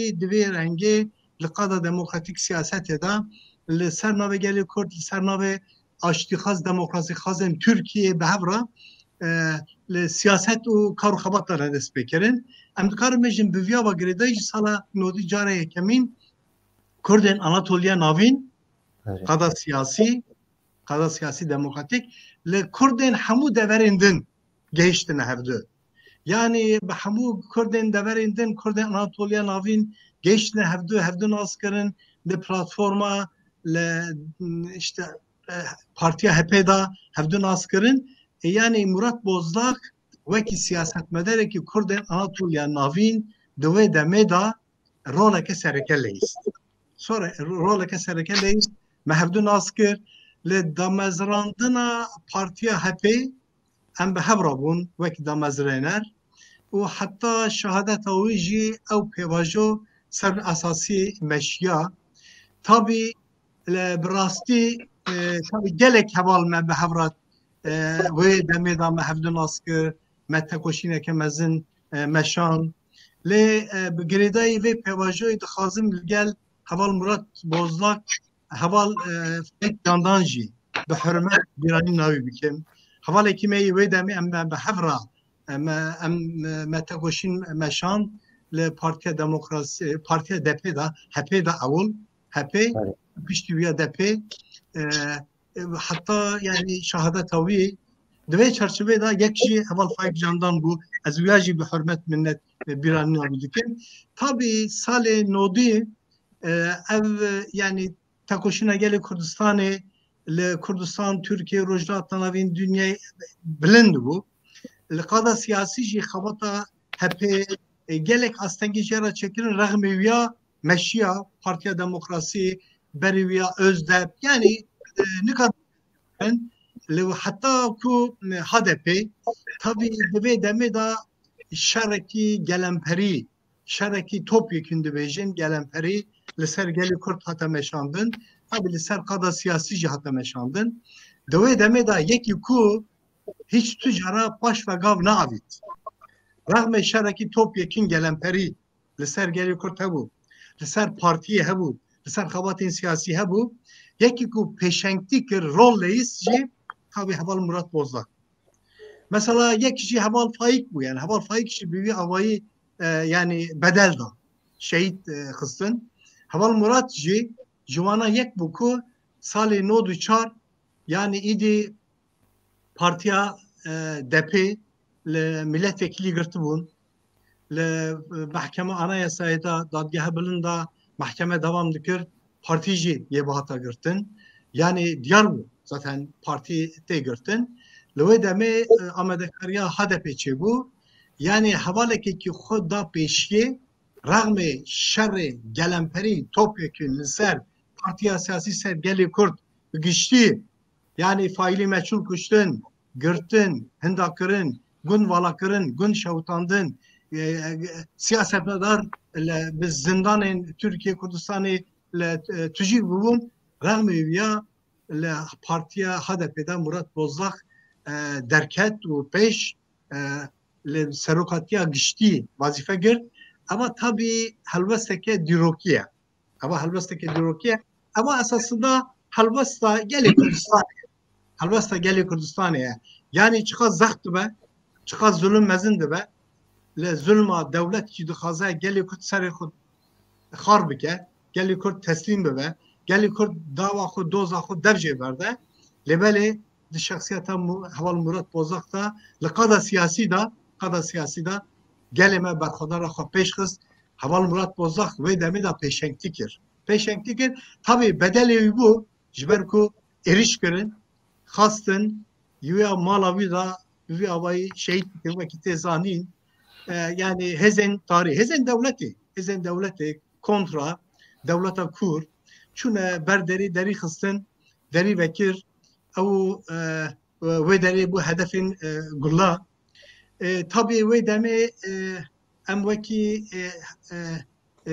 bi giştî yani hevalên wî em ketin tirsekê me got yani ava xestaxaneyê niha birîndar e mümkün e xestaxanê werên viya ew îşê nîvîn wayî xestaxanê temam bikin yani werên wê derê cardinê êriş bikin li xestaxanê li ser vî esasî em milletvekilên hevalê me wê demê me yani xestaxanê de wek nobet girt yani eger tiştek bibe heval wê derê bin müdexele bikin yani tabi ew pêvajoya xestaxanê me xist dirêjtir jî nebe wê derê me derxist hildane mal li ser vî esasî li hem tedaviya wî hem parastina wî çêbû Murat Bozdağ li wek siyasetmedarekî Kurd jiyana xwe da roleke sereke leyîst roleke sereke ji bo siyasetmedarê Kurd ji bo gelê Kurdistanê ciyekî wî serbilindî heye dilê me da dilê gelê Kurdistanê da em hemû layık dibin ku em layıqî wan bibin em hewl didin ku layıqî wana bibin ew helbesta wana serê xwe netewandin serê xwe xar nekirin heta dawî berxwedana xwe berdewam kirin ev xeta ku berdewam kir yani BDP û heta roja îro Partiya îro li ser vî esasî naha HDP berdavame ev hatta yani konsepta nahacı eser geliyor aynı vaki salin nodi daha grantır. Tek hastım ku ser HDP yani milletvekili ya işte belediye kayu milletvekili görten koştun siyaset medarı kur ve hamu avayı zahteli ser geliyor kurt berdavame nahacı emi birrahe havale Murat Bozlak gelime berxod de emi gelime avdu de layık wana be berxodan ye berdavam be le em be vesile jardine de hürmet minnet biranina haval Murat bikin le hatta davi edile geli Kurdistan'da jiyan bike be vesile malbata ve hamu haval wan raji ve salam raji xo peşkeş ام جی سپاس کن جبوی و دخانیت گرانبها رز رمزی و کنج دزانن بیوان مگل لکن ام تخازن و زیاده نوستینن و تخازن mesaj ve davi bigrin şkarım axar. Yani tabii ev demek ki gerekli stratejik bu geliyor Kurdistan'ı. Yani ev hezden tarih çavaku sala nodi khastın denge geliyor Kurdistan'ı tek bebin geliyor Kurt beden bükün nahaji pevaja kovusaya yani çarparçen Kurdistan'ı her deri devlet eriştike yani lebele geliyor Kurt hamu parçen Kurdistan'ı derbeyi valatçı برخوردار خبلند که اف ایریشن دولتا کور یا کو حبونا گلی کرد قبول نکه یا کو او سیاست 100 ساله انکار و امها دخوازه به آوایی که بردوام بکه یعنی او ایریشوان اشارت تنگاسی دولته دولت عالیه آبوری سیاسی جواکی هندر و در ویوالات جبر اف سیاست 100 ساله meşandın براستیجی پر دنگاوه تایبتی اف 5 سال داوی devlet همو امکانی سفربر کن انجام بگیره لبل نا devlet جبر سیاست اخواه meşandi نه ایرو بر کریزه که مزن دایه آبوری سیاسی جواکی هندرو دروا براستیجی اف سیاست فاشیزمی یه تکچوینا فاشیزمی بینه گلی کرد پیوسته برخوردان خود بلند بکه هم جبو آزادیه گلی کردستانه هم جبو دموکراسی ترکیه دموکراسی روجراتا ناوین بگشتی گلی کرد tabii ki براستی رول که پیشنگ دلیزه سر اساسیجی سیاست مدار وکی مراد بوزاق ایرو HDP da gelek milletvekili şaredar revebiriya HDP geleme bugüştü avayı berxodar akımızın dümeşinin çarperçen Kurdistan'ı başur rojava valat derve valat rojulat gelek kod berxodanı dümeşine ev berxodan ye tekçüyna faşizmi bine gelek kod azadi demokrasiye buxaji bu gele ve havradıcı ye pek bine sabri asasi peviste geleme moral bulun bike berxodan akı berdavam bike serkeftin ya geleme sılar rezi xu peşkeştikim jibo hamu havala havale megdari ام جی سلام رزق جوار دیچینن کو بیشتری برنامه ما بون ببینید خاشیه دا و شما havale Kemal hazır he sılav rezekun Kemal Bibli sılav rezekun fili khura peşkeştikim hamu milletvekili men hapse u derve tekuşin edana sılav rezekun serkeftin var peşkeştik Serserimiz zor spas Slav Rez serserim. Sevgili Pirim, şimdi size son bir soru sormak isteriz. Daha sonra sizi de uğurlayıp fakat isteriz ki bir başka zamanda arkanızda sazı görüyorum. Kaval çaldığınızı söylediniz. Bir gün böyle bizim Pekan TV üzerinde sizinle birlikte çok güzel bir program yapmak isteriz. Son bir soru şudur sevgili Pirim. Yani siz Murat Bozlak'ı yakından tanıdınız. Orta Anadolu'nun bağrından çıkmış bir önder kişilik. Siz devletin Orta Anadolu'dan çıkan böylesi bir kişiye niçin bu kadar yöneldiğini nasıl analiz edersiniz? Niçin devletin gözüne bu kadar battı ki kaç kere suikast eylemlerinde bulundu? Neler söylemek istersiniz? Teşekkür ediyorum. Sağ olun.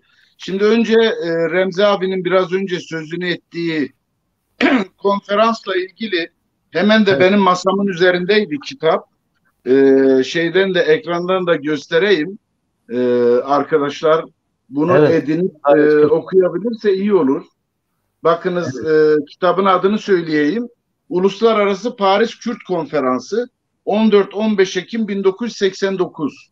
Evet. Buraya dünya çapında bilim insanları, düşünürler, hatta Roger Grady gibi filozoflar katılmış, Martin van Brunesen gibi yine Türkiye'den siyasetçiler ve o dönem ne konuşulmuş? Bu çok önemli. Herkes bunu edinirse iyi olur. Doz yayınlarından çıkmış bu. Şimdi 14-15 Ekim 1989 akabinde SHP'den vekillerin istifa etmek, ihraç edilmek durumunda kalması ve 7 Ocak 1990'da hep kurulmuş. Bakın 1990-2021, 31 yıl. 31 yıllık bir süreçte yaşamadığımız şey kalmadı tabii. Acılar da oldu, coşku da oldu. Mücadele hiçbir zaman dinmedi. Biraz önce Remzi abi de söyledi. Gerek Kürt halkı, gerek Türkiye halkları. Bir de arkadaşlar şöyle sanıyorlar. Sanıyorlar ki sadece HDP döneminde bizim bileşenlerimiz var. Bu yanlış biliniyor arkadaşlar. Ta hepten beri biz bileşen partisiyiz. HDP'de de farklı sol gruplardan, dost kurum ve kuruluşlardan bileşenlerimiz var idi. Birlikte iş yap. Bu Kürt siyasal demokratik hareketinin doğasında vardır. Yani başlangıçta Kemal Pirler, Haki Karerler'in bu işin içerisinde olması bu çoğulculuğun, bu enternasyonalist bakış açısının göstergesidir. Ve Orta Anadolu tam da bu enternasyonalizmin merkezidir değerli arkadaşlar. Orta Anadolu bir sosyolojik karakteri itibariyle, 2 ekonomik karakteri itibariyle, 3 etnik karakteri itibariyle çok önemli bir iş. Sosyolojik olarak nedir? Sosyolojik olarak mesela Haymana'ya gidin, Ankara'da Haymanalıları inceleyin. Haymanalılar Ankara'da genelde aynı işi yaparlar. Pazarcılık yaparlar, manavlık yaparlar, balıkçılık yaparlar, esnaflık yaparlar. Peki bu tesadüf müdür? Hayır. Bu birbirine tutunma, birbirinden öğrenme sonucu oluşan bir şeydir. Hakeza Kulu'ya, Cihanbeyli'ye, işte Kulu'nun, Cihanbeyli'nin, Koçhisar'ın nüfusunun önemli bir kısmı yurt dışında.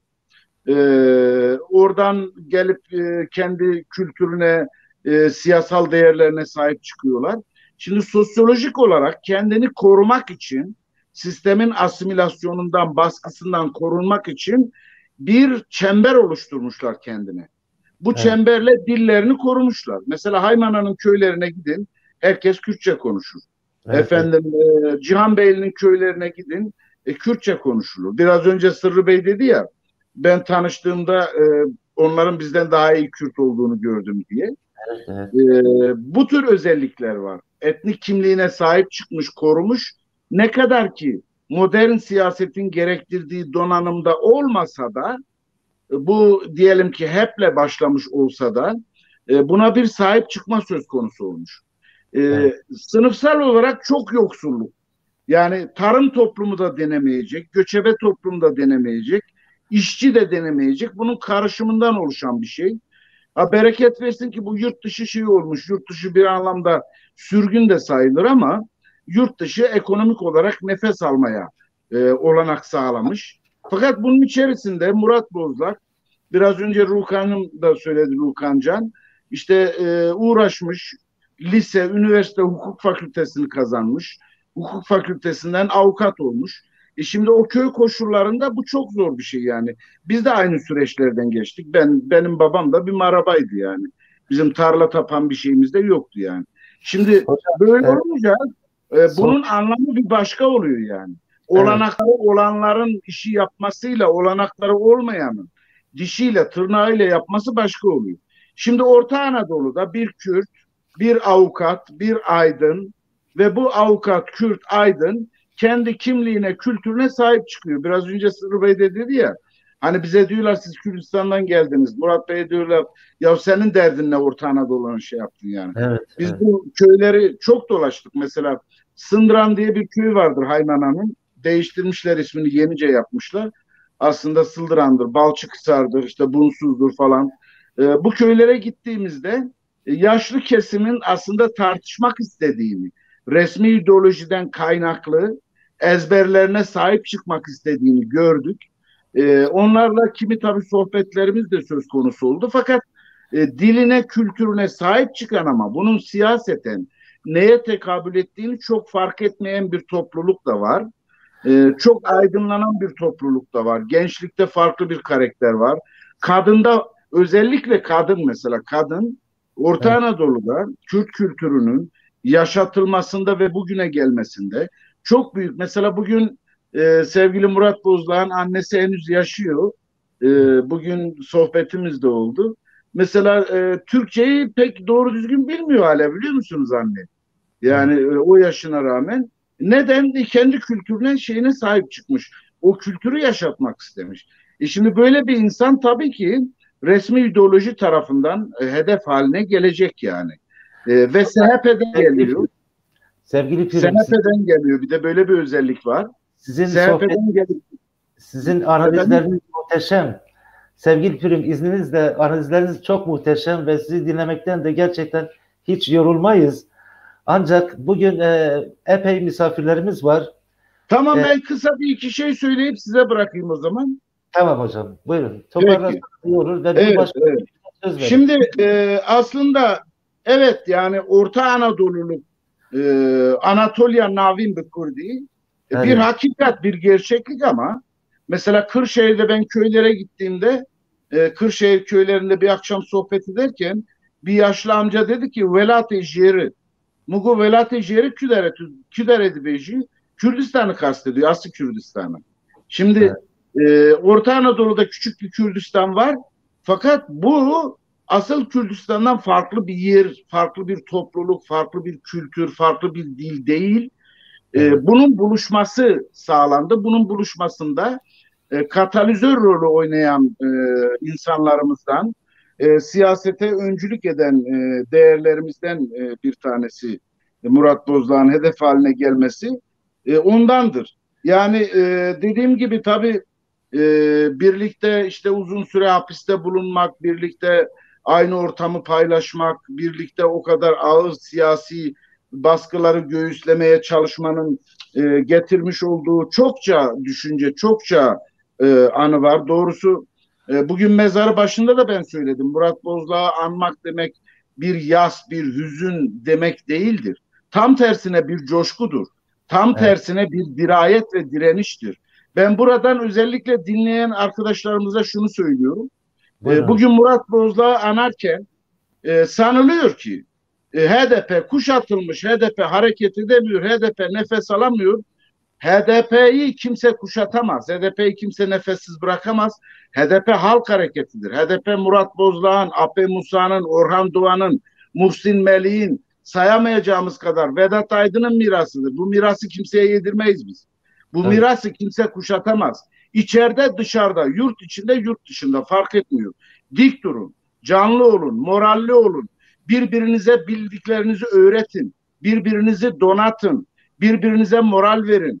Eylem ve etkinliklere katılın. Programları izleyin, okuyun, araştırın, yetinmeyin. Bakın ben Kürdüm deme devri bitmiştir. Kürdün varlığını bütün dünya kabul ediyor. Devlet de kabul ediyor. Mesele şudur.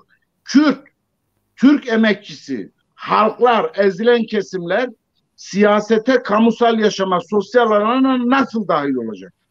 Bugün belediyelerimize kayyum atanması, bu darbelerin sebebi bizi kamusal yaşamdan, bizi yönetimden, bizi iradi bir duruştan mahrum etmek. Bunun tecrit de bundandır. Bugün cezaevlerinde açlık grevleri var. Tecridin sebebi de budur. Hepsi birbirine bağlı bunların. Bugün Murat Bozdağ'ı anarken onun şahsında şunu söyleyelim. Mezarı başında da söyledik. Ona sözümüz olsun. Özlemlerini gerçekleştirmek boynumuzun borcudur.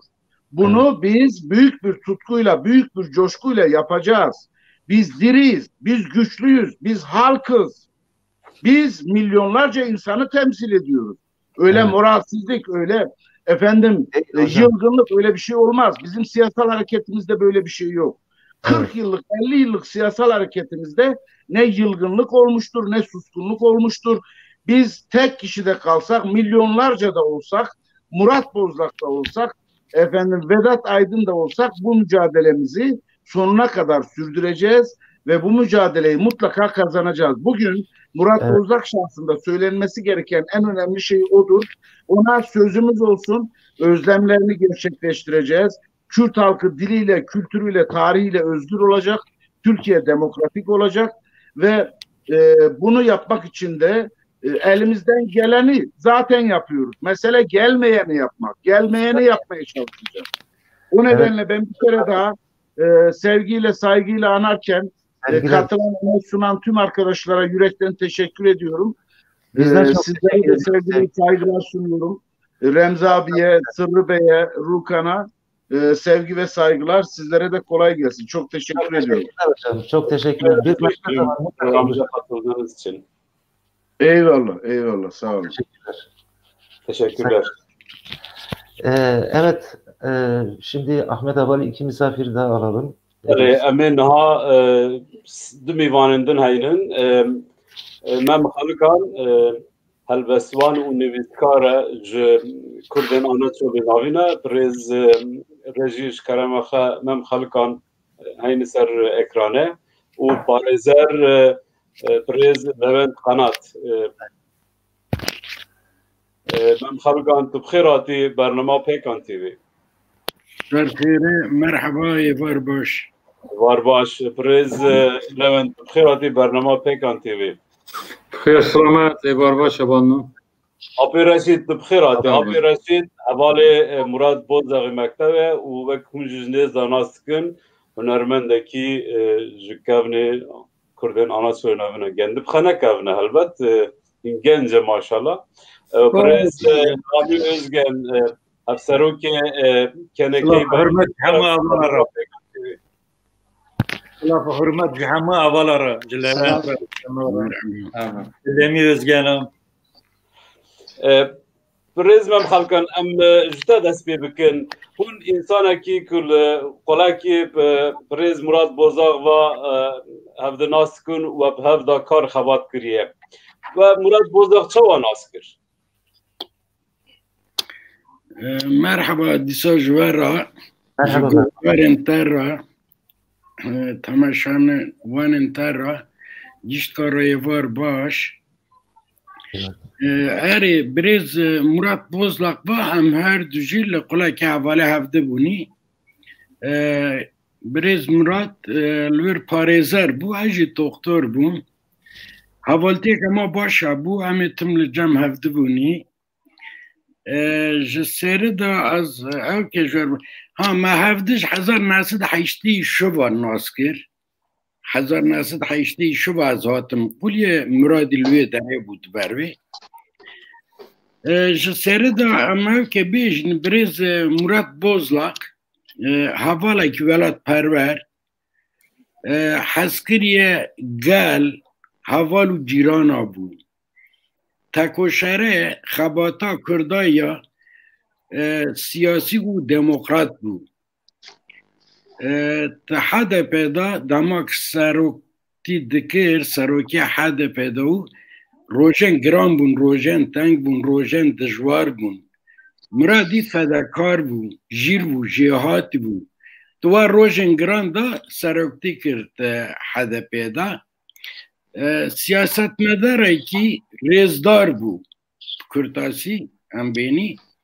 Lê mixabin ew nexweşiya xeya bêderman ew bêdem bêwext zû ji nav me vegirt bir. Ve bêdem bêwext ji nav me koç kir çû ser heqiya xe. Ji bo wê jî hîro salvegera mirina wî ya şeşemîn e ez wî bi rêzdarî bi bîr tînim cihê wî bihişt be rihê wî şad be wekî din ez çi bêm te got eger ez tiştekî dibipirsim Birêz mem xelkan pêşengiya Murat Bozdağ wê çaxal qulekê jî aşkere dibû. Elbette wê derê em tim li cem hevde bûnî boy girêka Kurda jî boy xebata demokrasî jî ji bo xebata mafên mirovan, mafên însanetî, mafên meyên netewî, وما تم مناقشة تكير دان تكير حتاني تا ويرهانا جمرة كتبو تا كتبو من بس كرمك يعني من رحمة مراد بوزاخ لمعاناة خانة ناسكر موزيك أبو تتكاريج مرة هناك بحثة ويش بيكون واني برامن و چقدر لقولی بو مراد الانقره پاریزر بو همش ناف پارتی داو تشغلی لوی داره من جمرت پرسک رحمتی موش بو کرده آنه دولی ناوین تشتن سری تا ده هیه یا امه چه بکنی یا جو تو تخوازه چه وره کرن گو سری مده پروژه که هیه لی گو تخوازه پروژه که پروفسیونالی ام وی کاری وی خباته که کردانه دولی رو بکنی خره تخوازه هم پروفسیونالی بکنی مو پروژه سری تا ده چیه گو پر خواندوانن حرمه مهنه لزانینگاه ها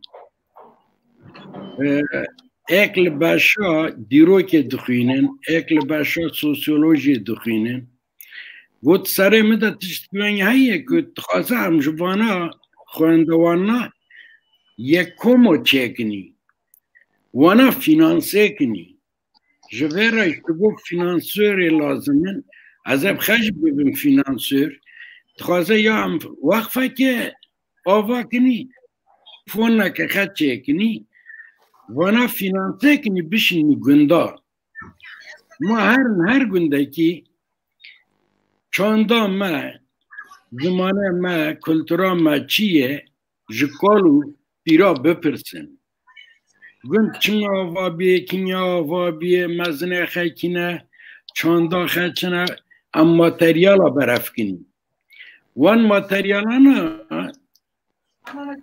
سه مریدنک ام دیسا فینانسه کنی یک دیروکوان یک سوسیولوگ یک لیکولنر به بکوین آرشیوین بلگه آرشیوین عثمانیان بلگه انج بو کردن آنادولیا ناوین به دست خیخی ماتریالک ما برف کری ام بدن وانا به بلگه انک وانا برف کری و او تبلاف دکن وقت پرتگای که بوشینن که ما تشتاکی زانستیجی به دره هوله کده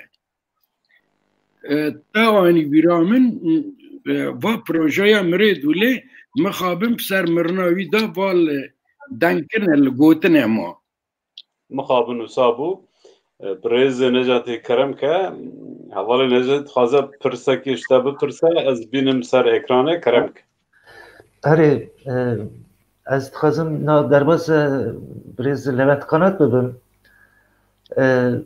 نظام لوند قنات ترکی باخفه کردی اره کردی اره برز لوند قنات دو هک آوکات گلگی سالا تا آوکاتی لوی حرمی کر تا مراد بوزداق تا چاوا ناسکرنا و چاوا بود و فهمد چه در باز کر انسانی که چاوا بود دیتینیتا لپیشی کدکارم پکانه جوانا رسپاس دکم جبو برنامه حوالم بشتر بوینی و حوالم تماشا دکنی جی سلاف دکم مراد ابی سال 1987 مبیستو این گل بجارترن چه بود لالیه کونیه بون نامزد ناویستو حشتی نام لان کره ناسکر از زین خاندوان بون حشتی نا حوال آغزی ما به اوقات بنی خاندوان دشونه بیروی وی داتن شما بیروی وی ملور ناسکر تکلیه ما به دمه دست بکرد و دریج بو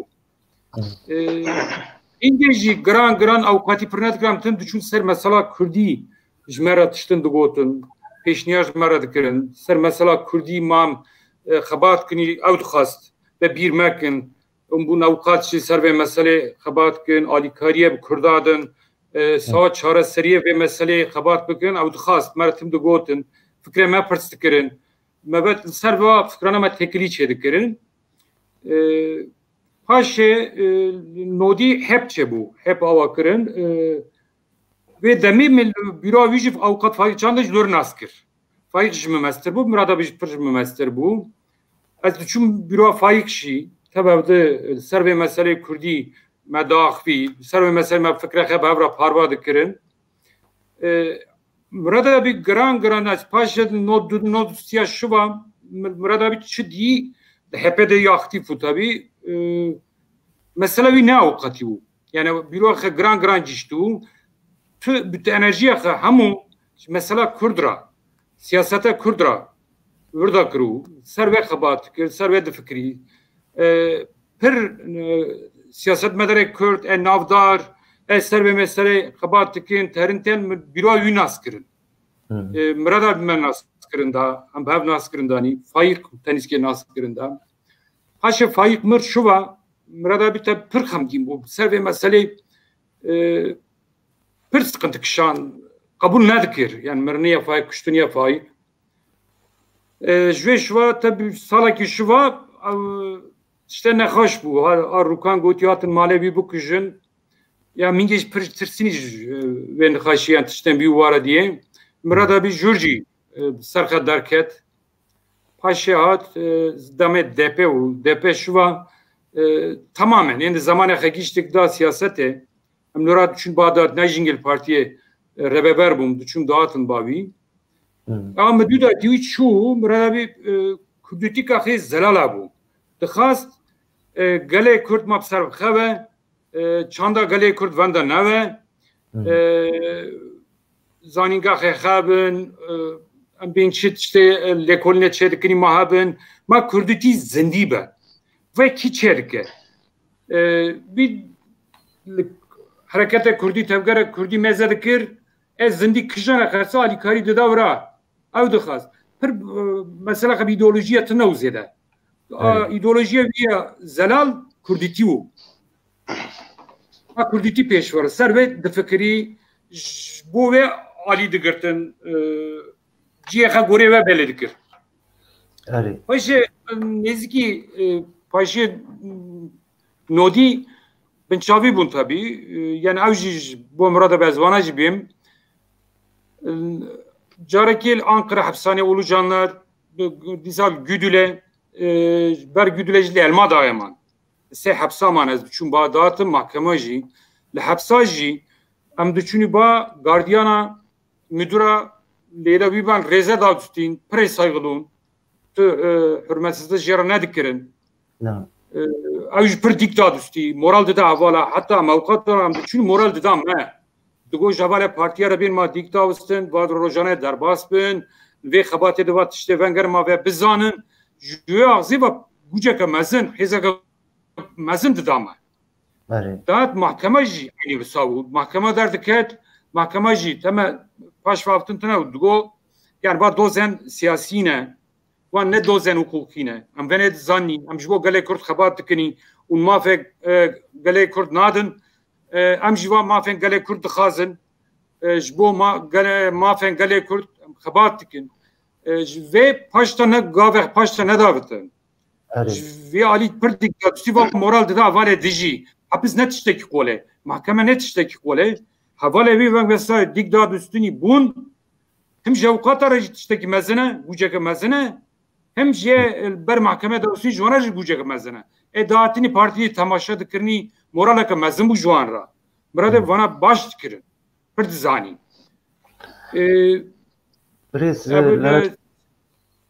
Beje.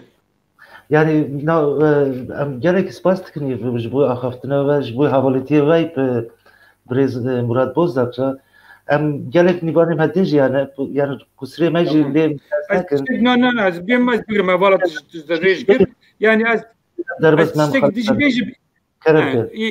Vakız siyasette de ma vakız işte canı xeda neredeyse tüm nilpe az milletvekiliyün az siyasete varım derek tiştiven ne o tiştiven babit ne o bir khas çava mesela Kürdi çareser bu be lüye demi lüye xabati de çı rol jüre karsa ev kabul dikir şu insan olarak merik hanedan bu yani tüm nivane xavun maleji az şu malevi kulu makasiye ciye xay kar jivan bu خانه مو نیوانه خط بون سفره ختم دو بو تکلیه خا انسان گلکی باش بو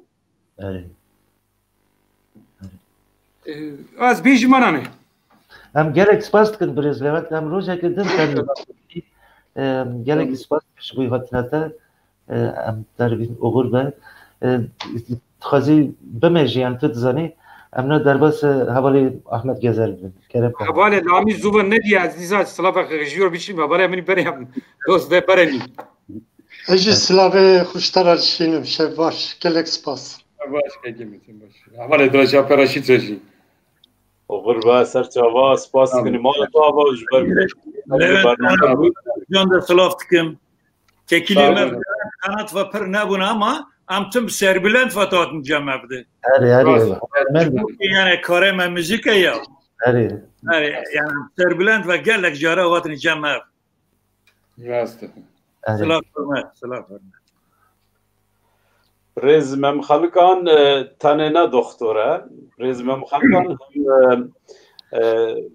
lekolinwana, neviskara, helbestwana, salanat kovara birnabune da nevisan dönüpsine, u helbestan avadika u dönüpsine, az bim helbestaki jilser rez Murat Bozdağ da amada kuruye ki biçuke, karamaxatê ji beştervana ra bixwînî, ji me ra bixwînî. Ez helbestê bixwînim lê zanim wexta we teng e. Teng e. Ahmed dengê min te ye? Kerem ke Mahmud. Wexta we teng e lê min dil hew û ez du bîranîne xew û kek Murat ji we re bêjim ji mîvana. Kerem ke. Yek Faik Candan gavêdin heva Levent jî behs kir. Revandina wî û kuştina wî li mirê pir piqart hat. Rojeke ji min ra got mirinê Faîqê li min pir piqarte. Mo çima li te piqarte? Got ve demak ez seroke HDP û Faîq hate revandin.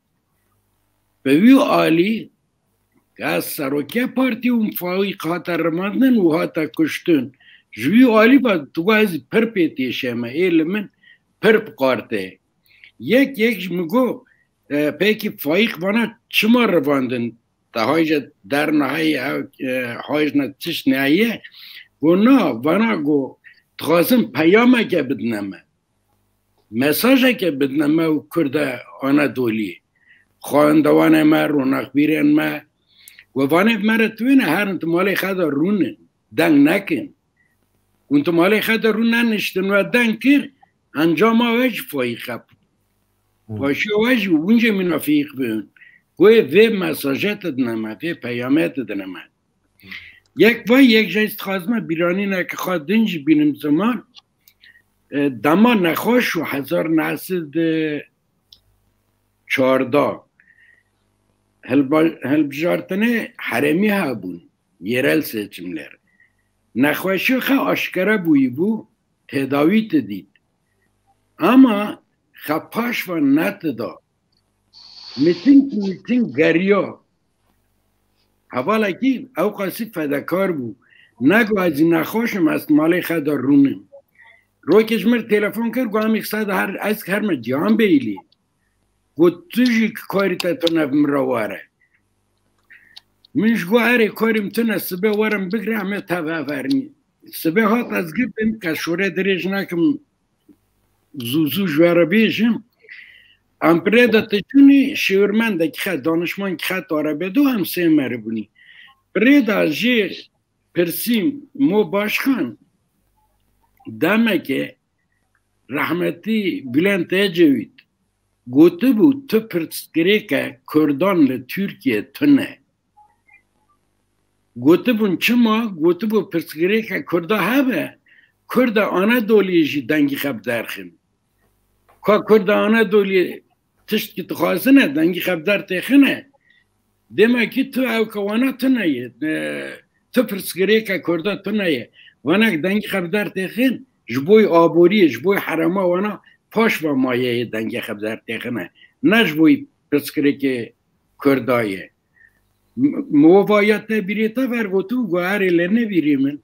Êmo ku en xera hira Kurda Anadolî li ser min wane ê piştgiriya hevkê dikine, Partiya Kurd dikine, موش بویوه تو چه تفکری بو نواتنه تخوازه کم با هر شارداریانا قزنج کنی که برسیوی وی پیدنی هر دو شارداری تو گوتین جی قلو جهان بیلی بو او که کما ونگ بو من خواست با کرده آنا دولی های جوا هرد مثلا جهابون وانت سری مرید دابون ایک نابره مرد در باس بوی بون وقتا وجه از دیده ندزن خواست کنی رزم شیریش بر نخونی حلبست شوار بخون ما ایرانز ما خلاتی نبه حلبست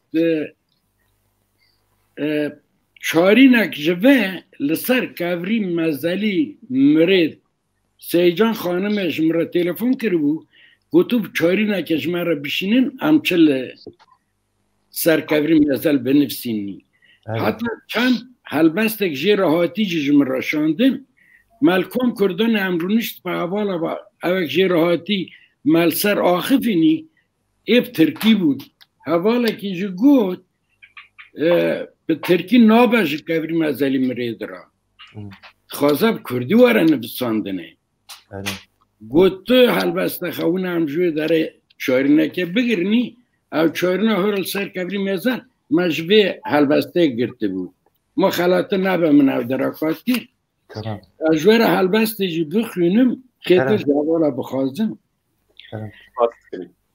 سویتا بشکه فلک مالا فلک بشویتا جدست کر رو گیجم بدن من وان سازانا سترانه که جهاز بیشم دل برندار بوان درد و بلانا اجی خستم ناف هوزانا سترانک نو بگرم جدل دا ریوم از دانم تریک دریج و دور دا بسازه که شکستی اشتا و چارنیک از بیم ملسر کفری بریز مرید نفساندو گر بکبم توی شریدا رشاخ گره مده چاواشل نکل ناویادا خمنینا پر راستی سوشکستی ها فلک مرنج ما تنه را دا تو جی بیجه که پلکش داره دا وحشیا آنجی ستیرکش عزمان دا خوشیا خواست کنی هستیه تا اشوار خواست کنی و برنامه که ونگ دا گرتیه چه کری روح مرید شاد و جیوی جنت و جوار ایوار باش از وقت گهدار و سیر کم گلک سپاس مالا تا وقت بشتاری برنامه ما بوی ام گلک سپاس کن و قدر قیمت بلند دنج بوی بشتر بونا و ببینید خوشی دا شبا و خوش بر شب باش و شان خوش سپاس پریز لامی ام لیبور نخد خازن متوپر بسکنانده دایی لامی özgen hepsero ki keske bere bu ul Anadolu navin kar xabat kir u Anadolu jnez vanastke dejin kerem kati derbare prez Murat Bozdağ'ta çi beji Seri her tişti spas kim le bele şarja telefona me pırkem ba maye Dve belki bqede jberweye ke anava jwev û topa temaşevanê pekanê ez lêborîna xwe dixwazim. Rastî yani serî her tiştî de ez şeşemîn salvegera koçkirina rêzdar Murat Bozdağ bi rêzdarî bibîrtînim. û bi rêzdarî jî bejna xwe li hemberê rûmeta wî sekna wî o kedavi ditevinim rasta ez demek dirêje yani Anatolia navîn naskim min birêz Murat Bozdağ sala 1986 yani payza 86 da me nas kir ew çaxê li Ankara zanîngehê xwendewam û pirsgirêkê me hukukî hebûn tekiliya hevalkî Anatolia navîn me hevû tu nas kir û ji wê royê heta ku jiyana wî dawî bû têkiliya me hebû serî de ji bo min parêzer Murat Abê bû paşê em bêjin ji CHP qetiyan dema ku CHP da wan siyaset kir 87 da em bêjin wek ciwanê Kurd alîkariyê me çêbûn têkiliyê me hebûn lê dema hep û depê da endî dema depê da endî em hem birayê hebûn hem hevalê hebûn û tabii dema HDP da jî ew endî serokê me bû ew endî serokê me bû û bi rastî jî ev şopahanê di nav me da wek têkilîka germ wek biratî wek hevaltî û wek siyasetmedarî dewam kir tabii serê her tiştî hevala gelek tişt anîn ziman ez naxwazim dubare bikim rast e siyasetmedar bû hukuknas bû em bibêjin lêbelê serê her tiştî da jî şorişgerek gelê xwe bû gelê Kurd bû ez binêbiya xêz dikim şorişgerê gelê xwe bû û em bêjin girêdayiya zimanê xwe bû welatê xwe bû axa xwe bû zimanê wî welatê wî axa wî ji bo wî ne tenê sînorê Anatolya navîn bû tevahî Kurdistan bû ji ber vê yekê yanî gelek bîranînê me gelek axaftinê me û em bibêjin dema ku hem sekreterê giştiyê depê bû paşê bû serokê HDP heta girtina HDP wek aktivîstek sendîkavan rêveberê sendîkayê mebhevra hem xebatên siyasî jî kirin em bêjin xebatên qada civaka sivîl qada sendîkayan vesayre me alîkarî gelek alîkarî bihevra kir û me gelek hêz da hev û ket û sû Şevûtistan ji ber wê yekê ez dixwazim viya bibêjim yanî wek hevalek wek siyasetmedarek wek serokê HDP insanek mêrxwas û fedekar bû û ew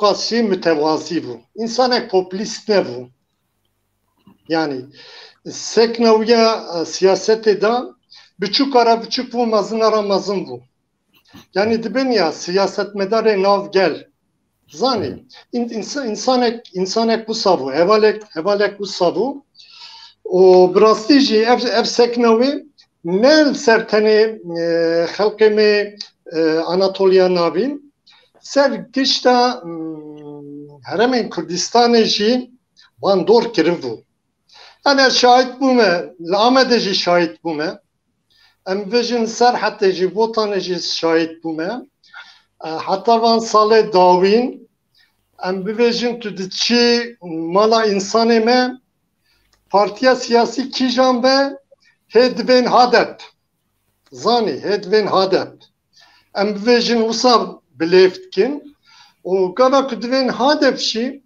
muhakkak li ser Murat Bozak tiştek dînin zaman ser seknawî tiştek dînin zaman gelê Kurd viya dî yanî wek siyasetmedarek em bêjin wek şoreşgerek gelek Kurd wî singê xwe ji gulera kir sîper topa heremê Kurdistanê viya dîtibû û viya danî ziman zanî ji bo min û ji bo gelek insanek wê demê wî nas kirin bawerim ev seknawî seknek pir birûmet e û meriv ji vê seknera jî tim daîma rêz digire yanî ser nasnama xwe em bêjin ser welatê xwe ser zimanê xwe sekn û fikr û ramana wî siyasetê de gelek pêşniyarê wî teoretik o pratik bu. Zani. Mesela Servant Prezla mi bu barname gotna da kutkir gelek havalt evke da sakinin em vakit gelek derij bu henek jwalat da beştardbint ve nabara da prez افسروکا HDP پریز پروین بولدان نها میوانه مایه حتی نی چند دقیقه اوجی بیشتری برنامه و از جار قدم نبورنه خد خازم از زانم ول آنادولی ناوین جی کار خواد کریه از گوترن وی داوی بگیرم شکرم آخ ya قد problem nine juyaliva yani zahmetiye nekşinin yani az jarek dinleyeceğim yani ve siyasetmedar ve hukuknaz o ve insanek dilxwaze o dilpake gele Kürt yani zaroke gele Kürt seknek vi hebu tabi embivejin nexweşîna tiştek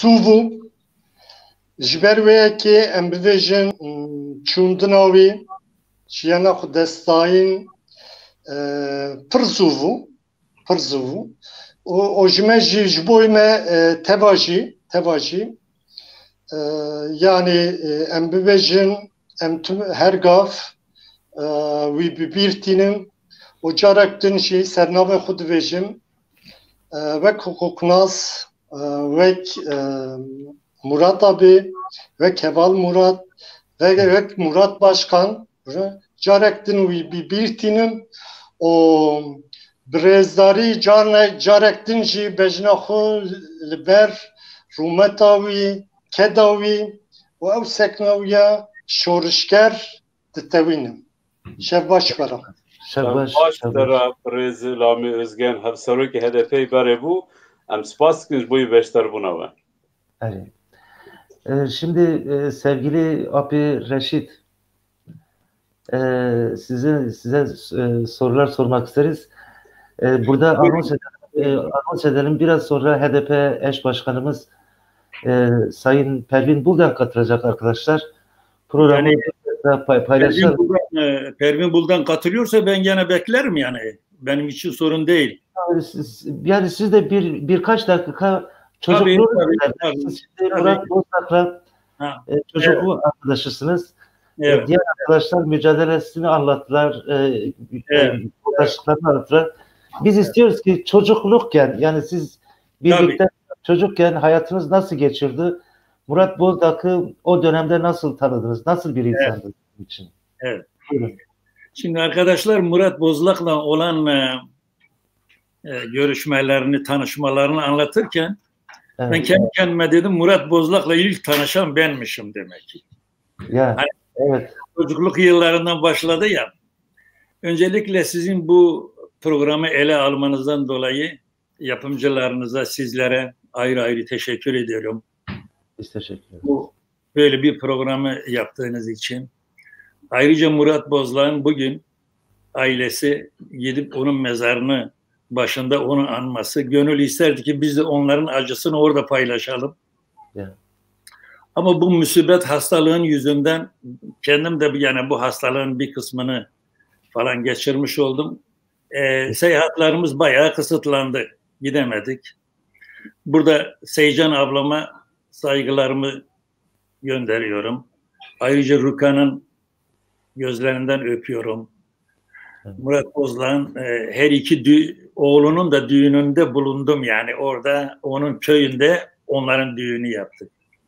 Şimdi Murat Bozdak'la biliyorsunuz Kulu'nun çevresindeki Kürt köyleri hiçbirinde o zaman ortaokul yoktu. Evet. Hepimiz Altılar'dan, Yazıçayır'dan, Gördolu'dan, Tavşançalı'dan, Celep'ten, Karacadağ'ından bu köylerdeki Kürtler gelip Kulu'da ortaokulu okuyordu. Nedense ben Murat Bozdak'la bir sırayı 3 sene paylaştım. 3 sene aynı sırada. Fakat teknoloji bugünkü gibi ileri olmadığı için biz sadece okul döneminde bir araya gelebiliyorduk. Evet. Yaz tatilleri gelince birbirimizden uzaklaşıyorduk. Ama tekrar başka bir sınıfa başladığımızda tekrar Murat Bozlak'la bir araya gelme imkanımız oluyordu yani. Onun için biz ortaokulu Kulu'da bitirdik. Murat Ankara'ya gitti. Bizim yönümüz Avrupa'ya döndü. Çünkü babam Kulu'dan Avrupa'ya ilk gelenlerde olduğu için bizi Avrupa'ya aldı. Pardon, özür dilerim. Avrupa'ya geldik. Bu ara biraz ilişkilerimiz sanki uzaklaştı birbirinden. Ama belli bir zaman sonra benim müzisyenlik hayatım devamlı ön plana çıkıyordu. İşte geceler olsun, festivaller olsun, programlar olsun, konserler olsun. Ama Murat Bozlak'ın davet edildiği programlarda devamlı yine bir araya gelme imkanımız da oluyordu. Özellikle İsveç'teki, Danimarka'daki yani İskandinavya'daki programlara Murat davet edildiğinde muhakkak biz görüşürdük. Fakat İsveç'e geldiğinde böyle organize yapanlar işte gelen misafirlere oteller tutarlar. O derdi ki hayır ben otel odasına gitmem. Ben Raşid'in yanına giderim. Bana hep şakayla takılırdı. Derdi ki ya Raşid, senin evinde o çocuk aspirini de varsa ben ara sıra aspirin kullanırım kanım için. Ben derdim Murat'cığım sen gel, ben senin aspirini hazırlamışım. Odasını hazırlardım ve gelirdi. Onun sevdiği bir türkü vardı. Biraz önce sizin o zaman o türkü senden abi Raşid. Biraz önce konuklarımız bekliyor. Geçti. Evet. Bizim o Gördoğlu'dan Berti dedikleri parça var ya. Kim koymuşsa bilemeden mi koymuş, haberi var diye mi koymuş onu bilemiyorum. Ama Murat Bozlak'ın en sevdiği parçalardan biri oydu. Öyle mi? Öyle mi? Biz bilmiyorduk ama Abi Raşid, senden ricamız değerli konuğumuz Pervin Buldan bekliyor.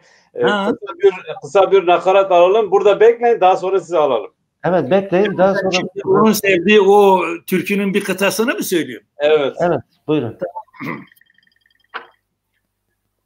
Ova çama garma kale, ova çama garma kale, serpeya bu Hazret Ali, ezçun desne gevi kale, berti kurban, berti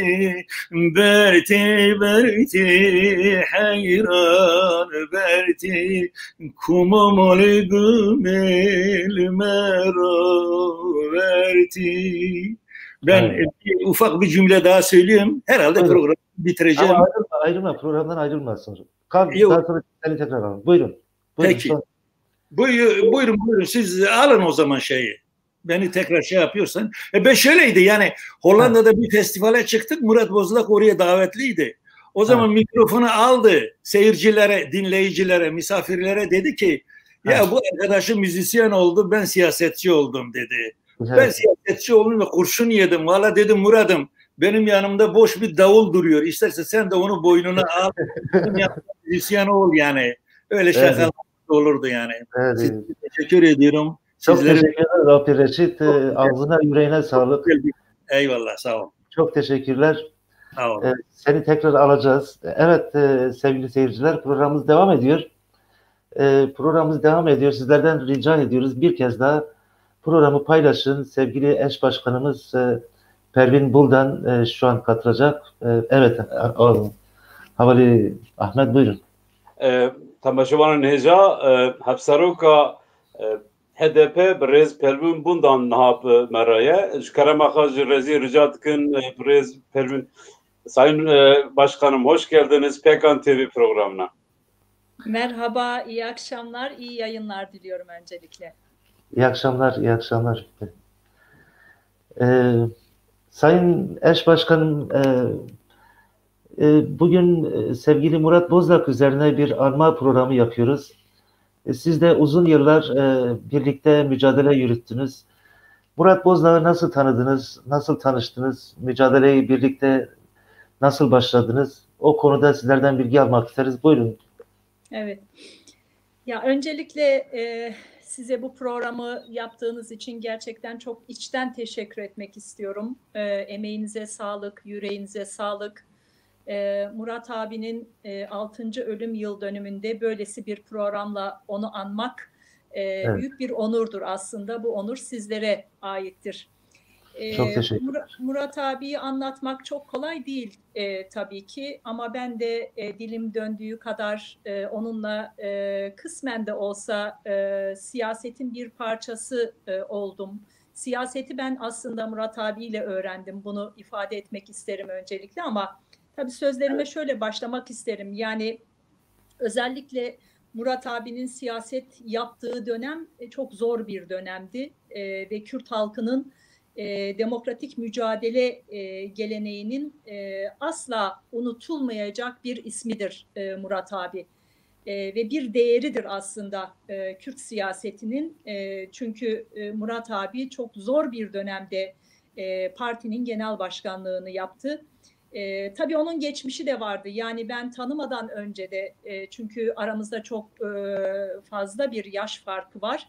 Ve ben siyasete atıldığım zaman Murat abi çok eskiden beri siyaset yapan bir insandı. Yani aslında Kürt siyasi tarihinde HEP'ten başlayan DEP'e kadar gelen, daha sonra HADEP'ten HDP'ye kadar uzanan siyasi yaşamı aynı zamanda Murat abinin mücadele tarihiyle de doludur. Bunu söylemekte fayda var bence. Tabii Murat abinin 90'lı yıllarda siyaset yaptığını biliyoruz. Demokratik Kürt siyaseti için ateşten bir gömlekti 90'lı yıllar ve Murat abi bu gömleği giyerek aslında en ön safta yer alan siyasi geleneğimize liderlik eden bir arkadaşımızdı, bir yoldaşımızdı, bir abimizdi ve ben kendisine hep abi diye hitap ettim benim genel başkanım olmasına rağmen. Murat abinin boynunda bir kurşun vardı, kurşunla yaşıyordu son anına kadar. İlk tanıştığımızda bize kurşunun hikayesini anlatmıştı. Nasıl bu kurşunlara hedef olduğunu ve nasıl kurtulduğunu, nasıl mücadele ettiğini anlatmıştı. Çok mütevazi bir kişiliği, gerçekten dürüstlüğü, yol göstericiliği bizlere hep örnek oldu Murat abinin. Ve özellikle en kritik dönemlerde bile yani demokratik uzlaşıdan ve diyalogdan yana bir tavır sergilediğini her zaman gözlemledim ben. Onun döneminde başlayan ve son anlarına kadar ben de böylesi bir gözlem ve böylesi bir şey bıraktığını ifade etmek isterim ve çok önemli hedefleri de vardı aslında Murat abinin ve bu önemli hedefler arasında elbette ki Kürt halkının ulusal ve siyasal birliğinin yanı sıra aynı zamanda Kürt halkıyla Türkiye demokrasi güçlerinin ittifakının kurulması yönünde de büyük bir çaba sarf ediyordu. Bunu ben özellikle HADEP döneminde parti meclisi ve MYK görevlerini üstlendiğim zaman çok yakından tanıdım Murat abiyi ve bu özelliğini de bildiğimi söylemek isterim. Yani hep ittifaktan yana bir çizgi izledi, yaşamını yitirene kadar, son anına kadar bunu söyleyeyim. Murat abi HADEP'in genel başkanlığı yaptığı dönemde ben yeni siyasete girdim. Tabii daha önceki dernek başkanlığı döneminden sonra siyasete elbette ki HADEP'te parti meclis üyeliği ve MYK üyeliği görevleriyle başladım. Birçok geziye katıldım Murat abiyle birlikte. Özellikle İstanbul ve çevresindeki gezilere geldiği zaman ben mutlaka kendisine eşlik ederdim. Otobüsle giderdik gezilere ve Murat abi otobüsün üstüne çıkar, konuşmasını yapar, aşağıya iner ve otobüsün içerisinde bir Metin diye bir şoförümüz vardı. O da rahmetlik oldu. Onu da saygıyla anmak isterim. Murat abi iner inmez her seferinde şöyle derdi ve karnını gösterirdi. Metin ben acıktım derdi. Metin hemen yemek hazırlığı yapardı otobüsün içinde ve Murat abi bana Bacım derdi, bacım ben açlığa hiç dayanamıyorum. O yüzden benim yemek saatimde mutlaka yemek hazır olmalıdır. Bu sözü hiç unutamam gerçekten ve unutmadığım anlardan bir tanesidir. Geziler sırasında bir gün evlerine gittik. Yani gezi Ankara'ya doğru giderken Konya tarafından gelip Konya'nın köyündeki evlerine gittik. Çok dikkatimi çeken bir şey oldu gerçekten. Genelde misafirler, ev sahibi misafirler evde otururken ev sahibi genelde işte baş köşede oturur ama Murat abi kapının dibinde yerde bağdaş kurarak oturdu. Bu benim çok dikkatimi çekmişti. Ya. Geleneksel Kürt ailelerinde aslında bu gelenek vardır. Ev sahibi baş köşede oturmaz. Ev sahibi genelde kapının yanında yerde oturur. Murat abi kapının yanında ve yerde oturuyordu. Bu da benim dikkatimden kaçmayan özelliklerinden bir tanesiydi. Evet. Yine benzinlikleri vardı Ankara'nın girişinde. Murat abilerin. Sevcan Hanım eğer bizi dinliyorsa, izliyorsa dinliyor mutlaka hatırlayacaktır. Bir Ankara'ya çok kalabalık, kitlesel bir şekilde Ankara'ya geçiyorduk ve biz gece yarısı Murat abinin benzinliğinde mola verdik. Orada yemek yedik ve gece orada sabahlama kararı aldık. Orada işte herkes otobüste oturduğu yerde uyuyacaktı ve sabah erkenden yola çıkacaktık. Murat abi bana bacım sen Sevcan'la benzinliğin arkasında benim bir odam var. Siz orada sabahlayın sen otobüste uyuma demişti bana. Sevcan Hanım'la birlikte yanımızda bir iki kadın arkadaşımız daha vardı. İsimlerini bilmiyorum fakat 4-5 arkadaş ben de içerisinde Murat abi bizi otobüste bırakmadı ve o odaya benzinliğin arkasındaki odaya gönderdi. Biz orada sabahladık. Evet. Ve öyle bir anım da var. Şimdi Murat abi tabii 2011 yılında HDP'den milletvekilimiz oldu. Ben o dönem grup başkan vekiliydim. Murat abi Adana milletvekilimiz olarak 2011 yılındaki seçimlerde milletvekili seçildi. Parlamentodaki yani konuşmaları gerçekten takdire şayan konuşmalar yapardı ancak ben grup başkan vekili olarak kendisine hiçbir zaman görev vermedim, veremedim. Yani aslında prosedür şudur, grup başkan vekilleri milletvekillerini görevlendirir. Herhangi bir yere gönderir, bir etkinliğe, bir eyleme ya da başka bir yere gönderir. Fakat Murat abinin ismi geçince ben genelde o benim genel başkanlığımı yaptı. Ben ona görev vermeyeceğim. Diğer grup başkan vekili arkadaşımıza kulakları çınlasın İdris Baluken'e söylerdim. İdris evet. Baluken Murat abiyi arardı. Görevi o verirdi. Ben Murat abiye hiçbir zaman görev vermedim. Bunu kendime yani bir şey olarak gördüm. Benim genel başkanlığımı yapmış bir insana ben görev veremem derdim. Aramızdan ayrılışı elbette ki çok acı oldu. Yani Murat abiyi çok erken kaybettik aslında. Amansız bir hastalığa kapıldı ve bu hastalık ne yazık ki kendisini aramızdan aldı ve götürdü. Son görüşüm, Murat abiyi son görüşüm Avcılar Medikana Hastanesi'nde oldu. Artık son günleriydi ve biz İmralı Adası'ndan döndük. Biz evet. İmralı Adası'nda Murat abinin hasta olduğunu, yatakta olduğunu, artık sayılı günlerinin kaldığını söylediğimiz zaman Sayın Öcalan bize bir not verdi elimize ve bunu götürün Murat Bozdağ'a verin demişti. Çok anlamlı bir mesajdı, bir nottu. Kendisine hem şifa hem sağlık dileyen bir nottu ama aynı zamanda mücadeleye vermiş olduğu katkıdan dolayı da büyük bir teşekkür sunan bir nottu. Ben ve Sırrı Süreyya Önder, bir de İdris Baluken üçümüz İmralı Adası'ndan döndük. Feribottan indik ve direkt eve gelmemiz gerekirken çünkü biz genelde adadan döndüğümüzde eve gelip çalışırdık, işte notları hazırlardık. Direkt hastaneye gittik. Avcılar'daki Medikana Hastanesi'ne gittik ve notu kendisine ulaştırdık aynı anda. Murat abi notu okudu. okudu fakat ben gözünden bir damla yaş aktığını gördüm. Okurken çok duygulandı gerçekten. Ağladı, gözünden yaş aktı. Ben bu mücadeleye eğer layık görülmüşsem, bu mücadelede birazcık katkım olmuşsa, Kürt halkının ve Kürt özgürlük hareketinin, Kürtlerin bana vermiş olduğu değerdendir, bana duymuş olduğu saygıdandır demişti. Sevcan Hanım çok iyi hatırlar. Evet. Dolayısıyla son görüşümüz Murat abiyi böyle olmuştu. Tabii Murat abi demokratik siyasetimizde çok önemli izler bıraktı. Belki bu akşam burada hepsini anlatmak, hepsini söylemek ne saatlere sığar ne günlere sığar. Evet. Ben en azından yokluğunun her zaman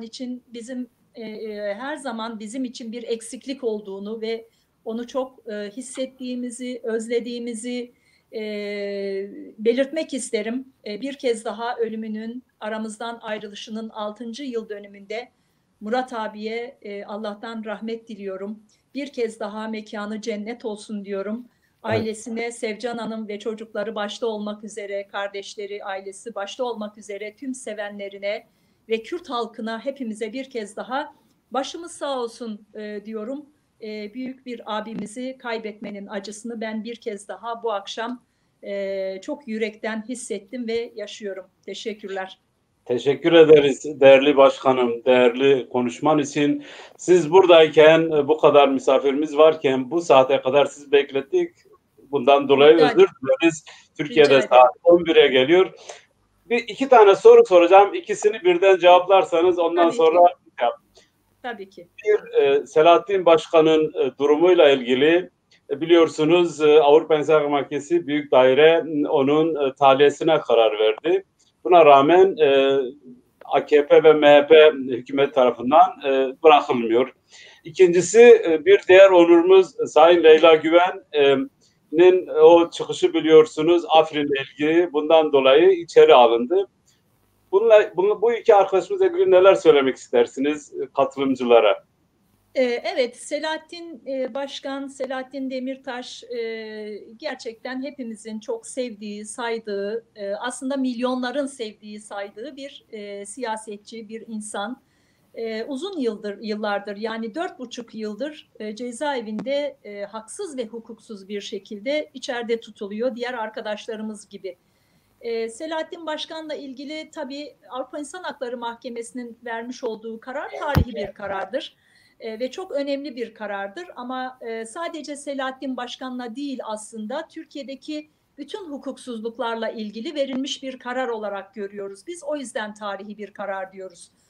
Fakat karar açıklandığı günden beri yapılan açıklamalara bakıyoruz. İşte Cumhurbaşkanı'nın, İçişleri Bakanı'nın ve MHP Genel Başkanı'nın yaptığı açıklamalar yani gerçekten hepimizi üzen, Türkiye'deki hukuksuzluğu bir kez daha gözler önüne seren ve haksız bir şekilde arkadaşlarımızın içeride rehin olarak tutulduklarını belgeleyen açıklamalar yapılıyor. Yani Avrupa İnsan Hakları Mahkemesi'nin kararını tanımıyorum demek, Türkiye'de yargının, adaletin tek bir insana bağlı olarak çalıştığının bir göstergesidir. Dolayısıyla şu anda yani karar verildiği günden itibaren Selahattin Demirtaş'ın serbest bırakılmaması yeni bir aslında manevi işkencedir Selahattin Demirtaş'a. Dolayısıyla bu mevcut durum elbette ki çok uzun sürmeyecek. Bunu özellikle ifade etmek isterim. Mart ayında Avrupa Birliği Bakanlar Konseyi'nde bu durum tekrar ele alınacak. O zamana kadar serbest bırakılmazsa Türkiye'ye farklı yaptırımlar uygulanacak. Ancak biz Selahattin Demirtaş'ın da diğer siyasi tutsakların rehine olarak cezaevlerinde tutulan bütün arkadaşlarımızın aslında bu kararın emsal teşkil etmesiyle birlikte derhal serbest kalması gerektiğini belirtiyoruz. Dolayısıyla da an itibariyle serbest değiller ama bu durum Türkiye'deki mevcut hukuki durumu, mevcut yargı sistemini gözler önüne seren bir durumdur. Leyla Güven de aslında aynı ve Avrupa İnsan Hakları Mahkemesi'nin kararında DTK ile ilgili de bir karar var.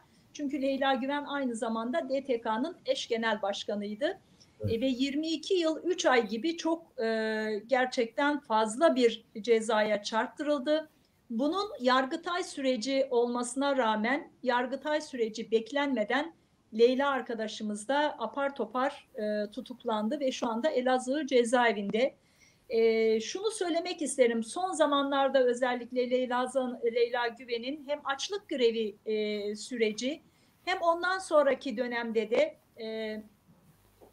Kürt toplumuyla, Kürt halkıyla gerçekten çok iç içe, sürekli halkla bütünleşen, halkın yanında olan, işte Şırnak'ta, Hakkari'de sürekli etkinliklere katılan, ziyaretler yapan ve performansı çok yüksek bir durumdu.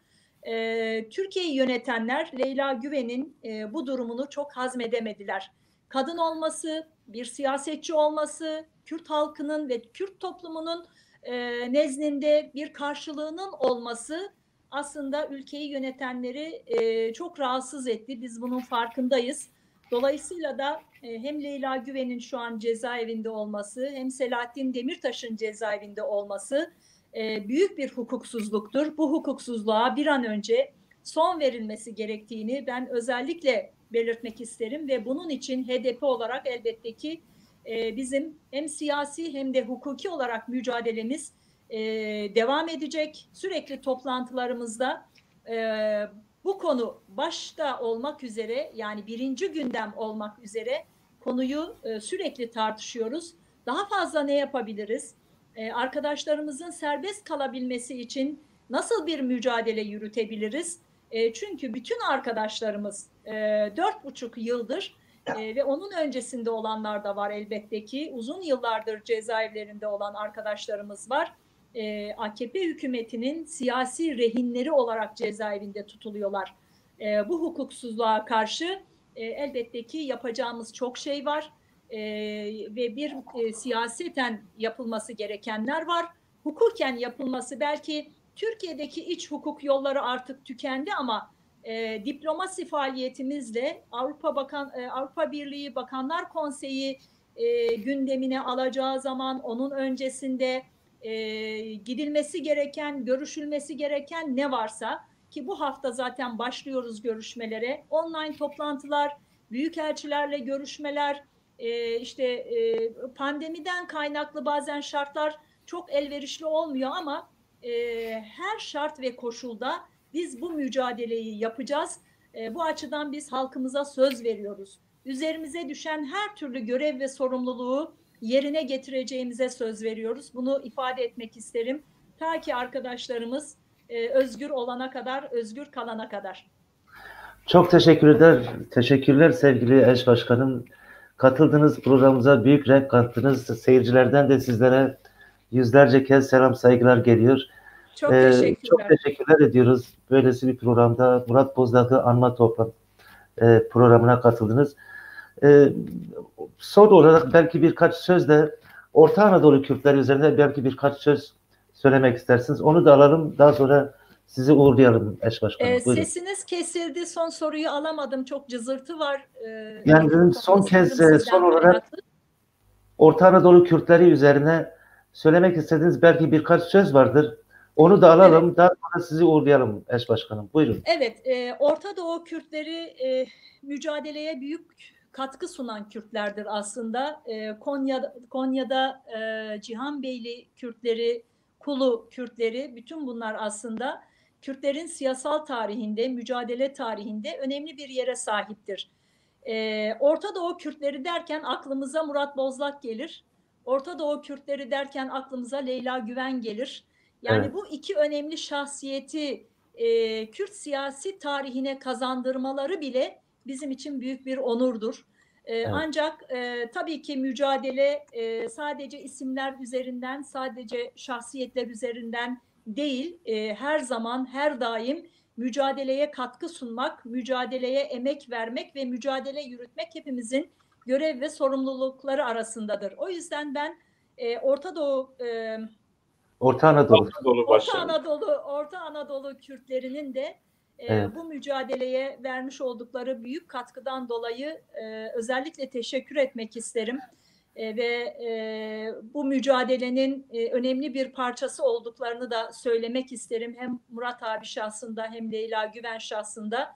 Ama mücadele elbette ki bizleri mutlaka bir zeminde buluşturacaktır ki biz daha çok işte Konya'da Kürtlerin ağırlıklı yaşadığı köylere, ilçelere sürekli programlar yaparız, gideriz. Ben de birkaç kez gittim. Hem Murat abi zamanında hem Murat abiden sonra da Nevrozlarına katıldım, 8 Mart'larına katıldım, kongrelerine katıldım. Birçok eylem ve etkinliklerine katıldım. Dolayısıyla o bölgedeki Kürt halkının yani ben Murat abi'de gördüğüm bütün o özelliklerin tamamını onlarda gördüğümü de belirtmek isterim. Dolayısıyla da buradan onlara çok özel selam ve sevgilerimi de yollamak isterim. Selamlar, saygılar bizden sevgili Aşk Başkanım. Çok teşekkürler ediyoruz, katıldınız. Çok memnun olduk. Bir başka ben teşekkür ederim. Çok sağ olun. Yüreğinize sağlık. Gerçekten çok iyi bir program yaptınız. Ben de sizleri kutluyorum. Teşekkür ediyorum. Sağ olun. İyi akşamlar başkanım. Teşekkür ederiz. Ari havale Ahmet. بله ام برنامه خبردام کن ام برنامه پر دریج بو لی از تخازم همان میوان داوی بینم نویسکار و لی کلیوان پریز شورش رشی میوانه مایه شکرم آخه رجی پریز شورش رشی تبخیراتی برنامه پیکان تیوی زیوار شب باش میوانه مایدن پریز علی حسن نویسکاره اموجی دعوتی سر اکرانت کن آبی حسن تو بخیراتی برنامه سپاس کم شبت خوش به شبت خوش به پریز شورش رشی از تخازم جوادا دست پی بکم برو وکی وکو لیکولین کرنه و دیروک کولاندنه و گلک تش دیدن گلک بلگه و گلک انسان را و آخافتن چکرن دما کدو و دگری تا مراد بازداخت دی بر و تشتانا چه دی بینی؟ بله گلک سپاس جبوی و جبو که برنامه چکریه مالا و آبادلاستی جی برنامه که پیویست و خوشه جی کسی که مقداری دکرنه جی همی ارسلا و رزخه پیشکشت که شخصی مراد بازداخ تا نمر مراد بازداخ همی شهیدن و تکوشرن به دوزه سلاف دکم و بر بیرانی لیوان بجده خلط تبینم بله مراد بازداخ حوال آن زمان گلک حوال آن زمان تکوشره که شروانه که سیاسی چاندی کلتری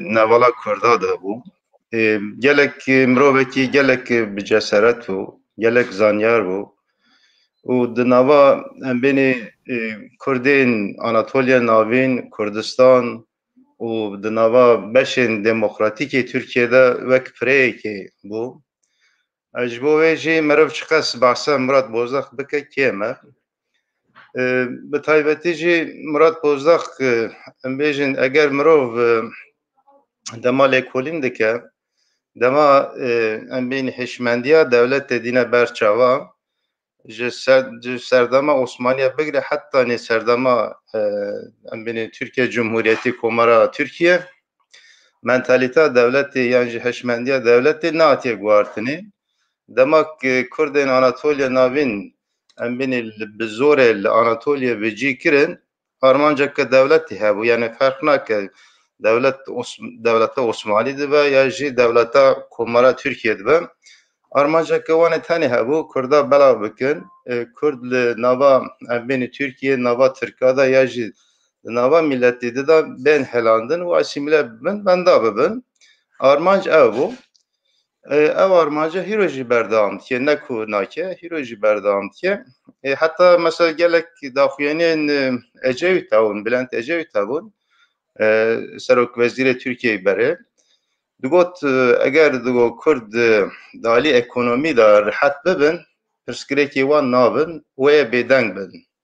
İşte Murat Bozdağ divê evkê da ji em bên ji mentalîta devletê re, ji hişmendiya devletê re bersîvek nimuneyekî herî baş bû. Erê Kurd li Anatolya dibe ku dewlemend bin, dibe ku rihet bin di alî ekonomî de, di alî em bên civakî de, lê di alî em bên nasname û nasnama netewî de, di alî çand û kültura netewî de nerihetin daxwazê wan, daxwazên Kurdên Kurdistanê vekhevin. Di vir de Murat Bozdağ bû pireyekê di navbeyna Kurdên Anatolya navbînê Kurdistanê de. Yani nego ku bu numuneyekê ku Kurdên li dervayî welat, Kurdên Anatolya navîn ji mesela Kurd, ji doza Kurd, ji nasnama Kurd, çanda Kurd nedûrin. Ew jî yani nîşan da ku qedera me Kurdên Anatolya navîn ya jî Kurdên parçeyên bên li bajarê dinê Türkiye, İstanbulê, İzmirê, li Çorumê, li ciyê din bê Kurdistanê ve yek e.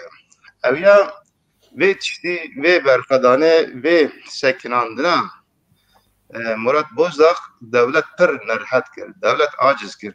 Gavadinî deman bi gudariya bernamê dikir, nava pirsê ve de jî hebû ve digot çima devlet ew qas bi kîn û nefret û bi êriş hate ser Murat Bozdağ. Çima êriş kir, çima ew xwastin wî bikujin.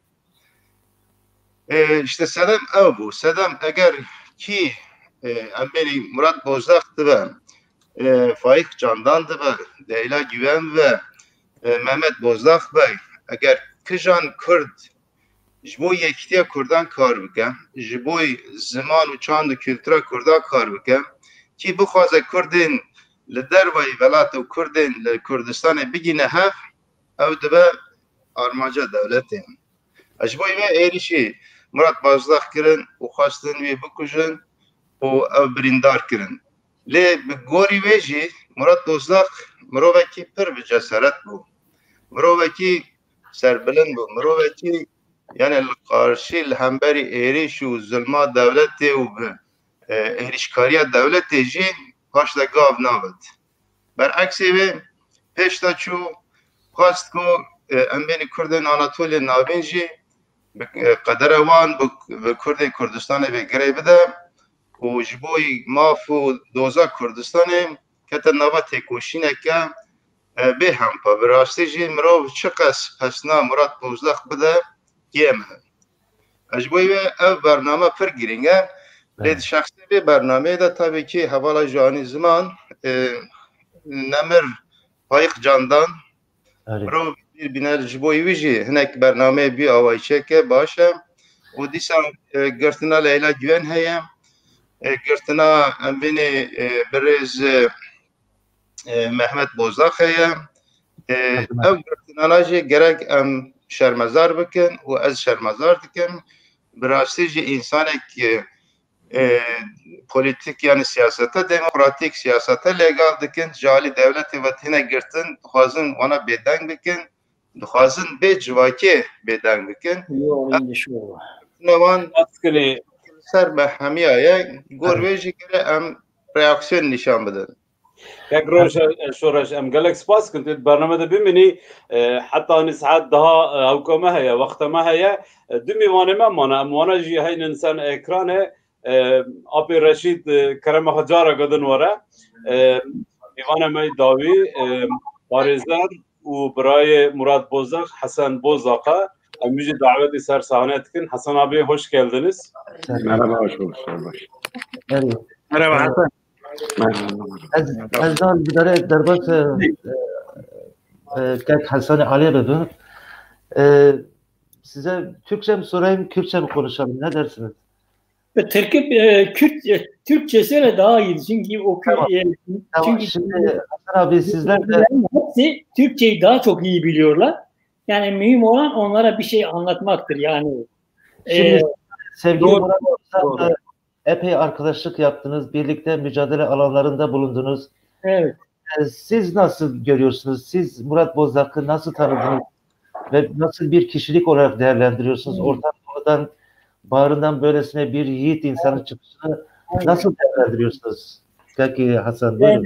Ben olayları tekrarlamayacağım çünkü çok tekrar yapıldı. Evet buyurun. Teşekkür ederim Hasan abi. Evet, Murat Bozdağ şahsında bütün Kürdistan şehitlerini saygıyla anıyorum. Murat'la birlikte Faik Candan kardeşimi hiç unutmadım. Hep yazdım, hep okudum. Onu saygıyla anıyorum. Kontra onu kaçırdı. 3 gün sonra cesedi tarlaların arasında bulundu. Ve kardeşi eşeği devirin. Hunharca öldürüldü 1994'te. Bitmedi. Onların gözüne batan ikinci bir diken vardı. O diken onların gözlerini daha da ağırlıyordu. İşte o Murat Bozdağ'tı. Şimdi sıra ona gelmişti. Onu öldürmek istediler. Ve başarmadılar. Burada Seycan Hanım'a çok çok teşekkür ediyorum. Onun üzerine atlayarak onu ölümden kurtardı. Bir şey Seycan. Bütün Kürt mücadelesi... Birlikte ne tür anılar yaşadınız? Murat Efendim, Bozdağ. yani Hasan abi sizden şunu rica ediyoruz. Bir anınızı anlatırsanız çünkü diğer konuklara da Tamam geleceğim. Bütün Kürt mücadelesinde bütün Kürtlerin gönlünde çok büyük bir yer kapmış. Annesine sordum. Dedim Murat nasıl bir insan? Mükemmel bir insan. Çok mazlumdu. Hanımına sordum. Seycan Murat nasıl bir insan? Nasıl bir şey? Hasan abi ben bu soruya nasıl cevap vereyim? Nasıl? Barış yanlısıydı. Demokrattı. Demokrat bir kişiliğe sahipti. Halklar arasında hiç ayrım yapmadı. Yani Kürtmüş, Türkmüş, Arapmış onun yanında hepsi aynı değerlerdi. Ben bütün Türkiye'lilerin başkanıyım. Sadece Kürtlerin başkanı değilim diyordum. 1988'de Ankara'da ilk defa görüştüm. Strasbourg Caddesi'nde onların bir bürosu vardı. O büroda görüştüm. Ve evde 3 kere misafir oldum. Evet. Bir gün misafir oldum. Baktım sabahleyin daha Seycan Hanım uyumamış. Niye bacı niye uyumadın? Dedi bir dışarı bak. Dedi dışarıda ne vardı? Dışarıda onlarca polis, ajan, it dolaşıp duruyor. Bu walk şeylerle birbirlerine haber veriyorlar. Murat bana şunu söyledi her zaman. Bravo Dalan. Ben yıllarca sosyal demokratlarla çalıştım. Kürtlerin yanında bulduğum sevgiyi, saygıyı orada bulmadım. Hiçbir zaman bir sosyal demokrat Kürt bir gözüyle bakmadı. Ben bu Kürtlü gömleği çıkarttım ve attım. Kürt'ün gömleğini giydim. Ve bu gömlek yakıcıydı, bu gömlek ağırdı ama ben bu yükü taşıyacağımı çok iyi bilen bir insandım. Halkımın partisinde yer aldım. Benim yerim artık dedim sosyal demokratların yeri değil, Kürtlerin yanındadır. Partimin yanındadır. Evet. Ne iyi yapmışım? Halkımla birlikteyim. Halkımın konuştuğu dille konuşuyorum. O dille onların acısını, feryadını duyuyorum. Evet, Murat diken olup Türk devletinin gözlerine batmıştı. Niye öldürmesinler ki? Çünkü bir dikendir. Gözlerini kör ediyor. Murat korkmuyordu. Görevinin başındaydı. 94'te arkadaşların anlattığı gibi bir sürü olaylarla karşılaştım. Şimdi sevgili hocam, yani sevgili ben Murat'la birlikte Adana'ya, Antep'e, Urfa'ya, Elazığ'a, Dersim'e, Diyarbakır'a gittim. Evet. Adana'da bir kadın geldi, Murat'a sarıldı. Az kurbana tamagu. Ruhaki jirruhi meni. Tüji mualiye men jisar sıfri men ravuyi. Evet. Ne khagi tahana, ne jihamiye tahayi. Askapiyotkum. Murat ona şunu söyledi. Ben de size layık olacağım. Evet. Kanımın son damlasına kadar sizinle birlikte olacağım. Sizin sesinizi duyduğum zaman, sizin acılarınızı duyduğum zaman kalbimde bir yara gibi açılıyor. Murat Başkan başka bir özelliği vardı. Orta Anadolu Kürtlerinin kimliğini taşıyordu. Evet. Hasan, peki Hasan, daha devam edeceğiz. Bir dakika. Leyla Güven bugün Orta Anadolu Kürtlerinde eğer Murat Bozlak ortaya çıkmışsa, onu bugün anıyorsak büyük bir sevgiyle, burada Leyla Güven Murat'ın izindedir ve Murat'ı takip etmektedir. Evet. Bir de küçük bir şeyini anlatayım. Murat Haymana'daydı. Haymana'da hapisteydim. Yanına gittim. Baktım bir kadın ağlıyor ve yere bakıyor. Dedim halk yemem. Kim hatırla her mesleki? Gazdaki Ali Rıza Yurtsever'im. Gazi ne hazma ve kuçkana büyüğünüm. Jandarmalar, asker. Gazi ne hazma bana büyüğünüm. Gazi loma bu. Serikat kime herdi. Öyle. Peki Hasan, derbas Hasan abi böyle yayında kal, yani şey yapalım. Önce bir sevgili Murat. Sadece Dersim olayını anlatacağım. Kendisiyle birlikte Dersim'e gittim. Evet, biraz sonra. Dersim'de istiyorum ki biraz sonra o anınızı anlatın. Tek Hasan. Bir dakika. Dersim'deki o Türkmenler tamamen örgütlenmiş. O günkü geceyi provoka edecekler. O günkü günü provoka edecekler. Dersim'den Kutu Deresi'ne gitmek için 25 dakika süre, ama biz 3 saatte gittik. Her tarafta kontrol, her tarafta şey. Evet, buyurun şimdi. Evet, o anınızı anlatırsınız. Burada küçük bir şey söyleyeyim. Burada küçük bir şey söyleyeyim. Biraz sonra. Burada küçük bir şey söyleyeyim. Geçenlerde kaybettiğimiz değerli bir yurtsever Mustafa Aydil'e saygıyla anıyorum. Saygıyla biz de anıyoruz. Teşekkür ediyorum. Yani şimdi Hasan abi, sevgili Hasan Bozlak, bugün abiniz Murat Bozlak'ın anma günüydü. Bugün Pekan TV üzerinde bir anma programı yaptık. Epey katılımcılar vardı. Tabii hepimizden çok, bütün misafirlerinden daha çok siz onu daha iyi tanırsınız, daha iyi biliyorsunuz. Sizin hem abiniz hem yoldaşınız hem de yol arkadaşınızdı. Siz neler söylemek istersiniz böylesi bir günde, vefat gününde ne söylemek istersiniz? Buyurun. Zaman çok ilerledi. Öncelikle bu günü organize eden ve bugün de emeğe geçen, bu anmada emeğe geçen tüm arkadaşlara, katılımcılara ve bugün mezarı ziyarete giden arkadaşlarımıza, herkese selamlar, saygılar, teşekkürler. Murat Bozlak halkı esas alan bir politika yürütüyordu. Murat Bozlak'ın yaşamı Kürt siyasal tarihinin bir özeti gibiydi. Murat Bozlak kendisini Murat Bozlak yapanın Kürt halkı olduğunu biliyordu ve bunu da her fırsatta dile getiriyordu ve halkı esas alan politika güdüyordu. Çünkü halkın istemleri, halkın talepleri, özlemleri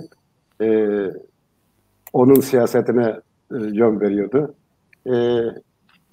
Siyasi olarak insan hak ve özgürlüklerini, Kürtlerin insanca yaşama ve var olma, kendi kültürleriyle, dilleriyle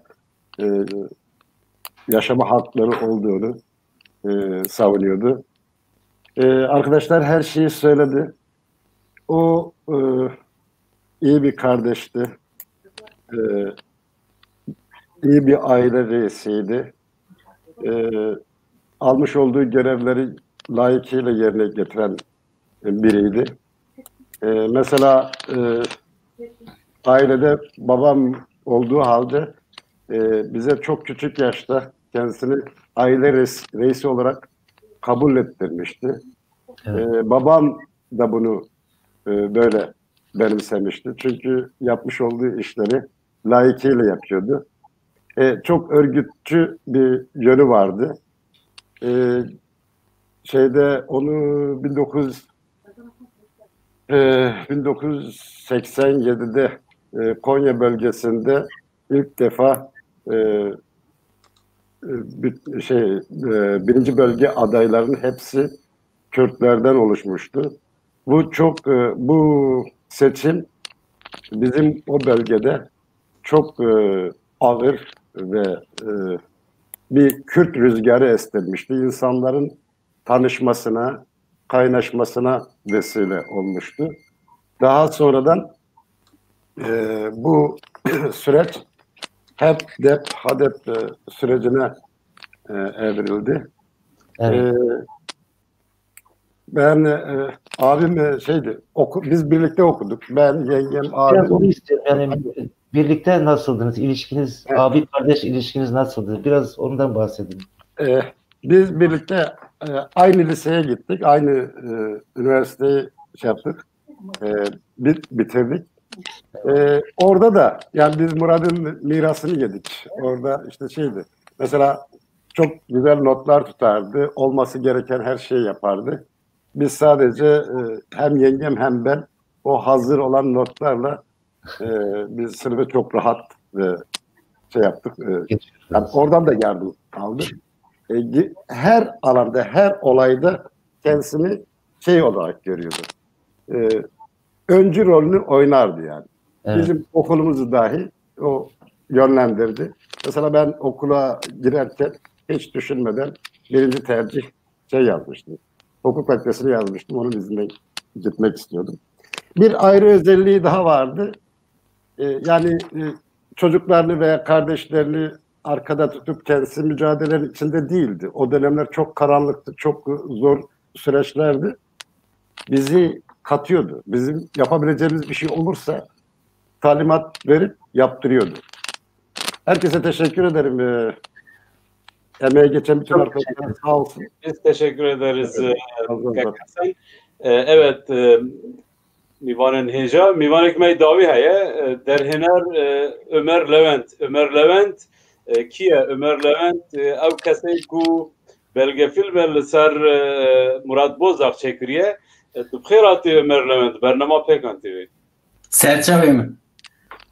Bugün derengê timay vêşeve em lêborîna xwe dixwazin ji ber ku bernama Ne mesela yaz gohtar dikim temaşa dikim gelekî bernameyekî pir xweş e destê wê sağ be. Gerek spas.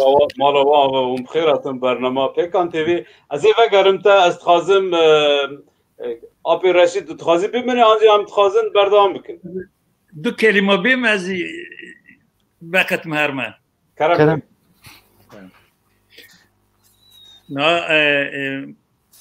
Birêz Murat Bozdağ em dawata ew kirnî Urdlawkê xe dawata xe hebû. Yani rojê wan zewacê û got yani got hezar nîvanî min heye ama got ez dixwazim yani gelek hunermendê Kurd yani beşdarî vê dawatê me bibin. Hepimiz gittik yani oraya. Ben dedim Sayın Bozdağ dedim bir İsveçli profesör bana dedi ki ya dedi ben seni 12 senedir tanıyorum dedi. Sen nerelisin hiç sormadım. Valla dedim benim hiçbir ülkem yok ama ben Türkiye'liyim. Öyle dedim. Dedi ki sen Kürt müsün? Dedim evet. Dedim Kürt olduğumu nereden biliyorsun? Valla dedi ülkesi olmayan dünyada 3 tane millet vardır dedi. Kızılderililer, Çingeneler, Kürtler. Sen Çingene'ye benzemiyorsun. Kızılderiliye de benzemiyorsun. Olsan Kürtsün. Ben geldim bu mevzuyu düğünde Murat Bozdağ'a anlattım. Murat dedi ki dünyanın 5000 kilometre kuzeyinde bir İsveçli profesör bizi anlıyor dedi. İçimizdeki Kürtler bizi anlamıyor. Yeah. Anlatabiliyor muyum? Onun için dedim Murat sen dedim 1000 kişilik bir yer hazırlamışsın. Peki dedim hani bir tanesi gelip sabotaj yapıp buradaki elektriği keserse ne yaparsın? Düğün olmaz. Dedi biz ona göre jeneratör hazırlamışız yani. Benim diyeceklerim bu kadar. Çok teşekkür ederim.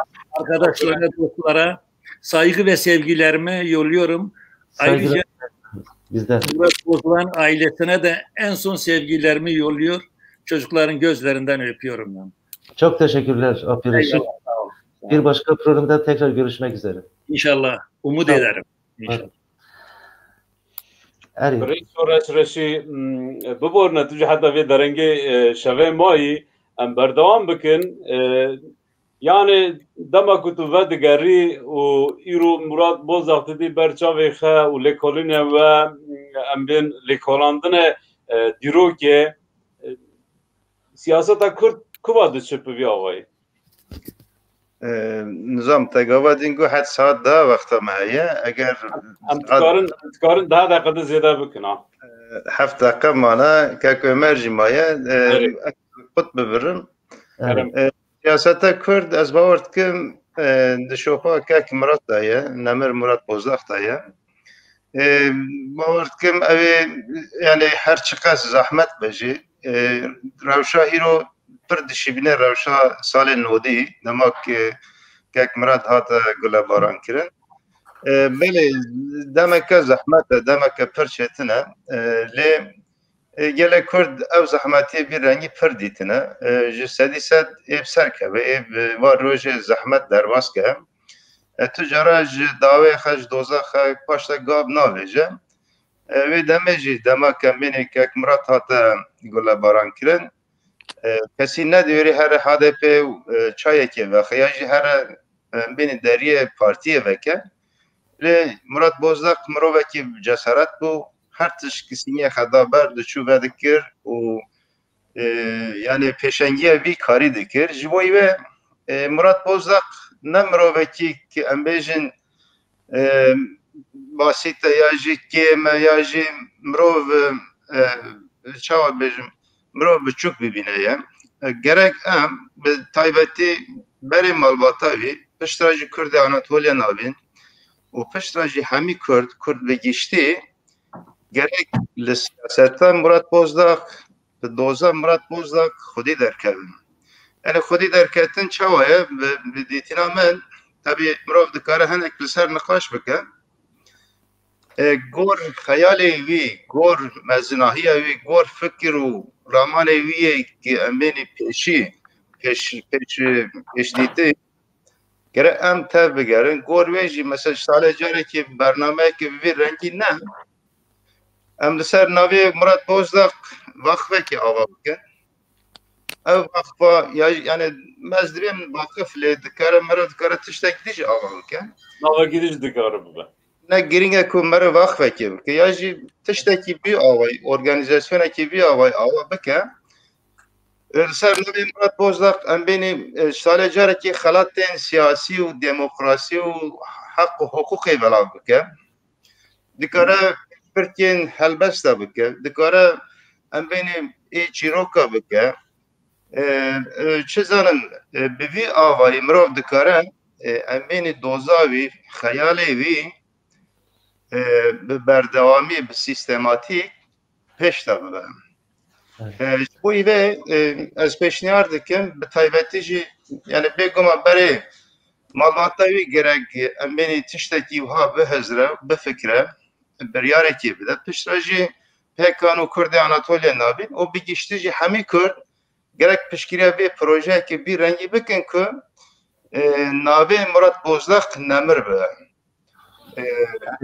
ama diyeceğim peyviste ne tane Murat Bozdax Murat Kara hayık candan u havale dicid navi evkekin bir organizasyonu ekin ser navi ka xalattaki salejare ki xalattaki bir de genca yaji bir de beni kesi ki kare layık ivan kiri kayana Murat Bozdax ji evbiye mesela havala ani zaman digoti emi işte komite çekin ev komite gerek ev xandakar dikarin herin gunda lekolina bikin ev lekolini hatini kirin leciye ki kom bibin vek pırtuk var vek berhem bela bibin ne mühim ki mro illa pırtuka çekin mro dikara filmeki çekin mro dikara belgeseleki çekin mro dikara tişteki de çekin bir avayı Ez dibêjim mirov dikare Murat Bozdak gor layiqiya wî nemir bike. Spas.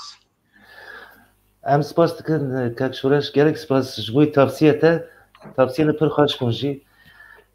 Şimdi eger gotin redintina em êdin xatirî xweş te bixwezinî Kekşureş, bername din inşallah em evde bibînin.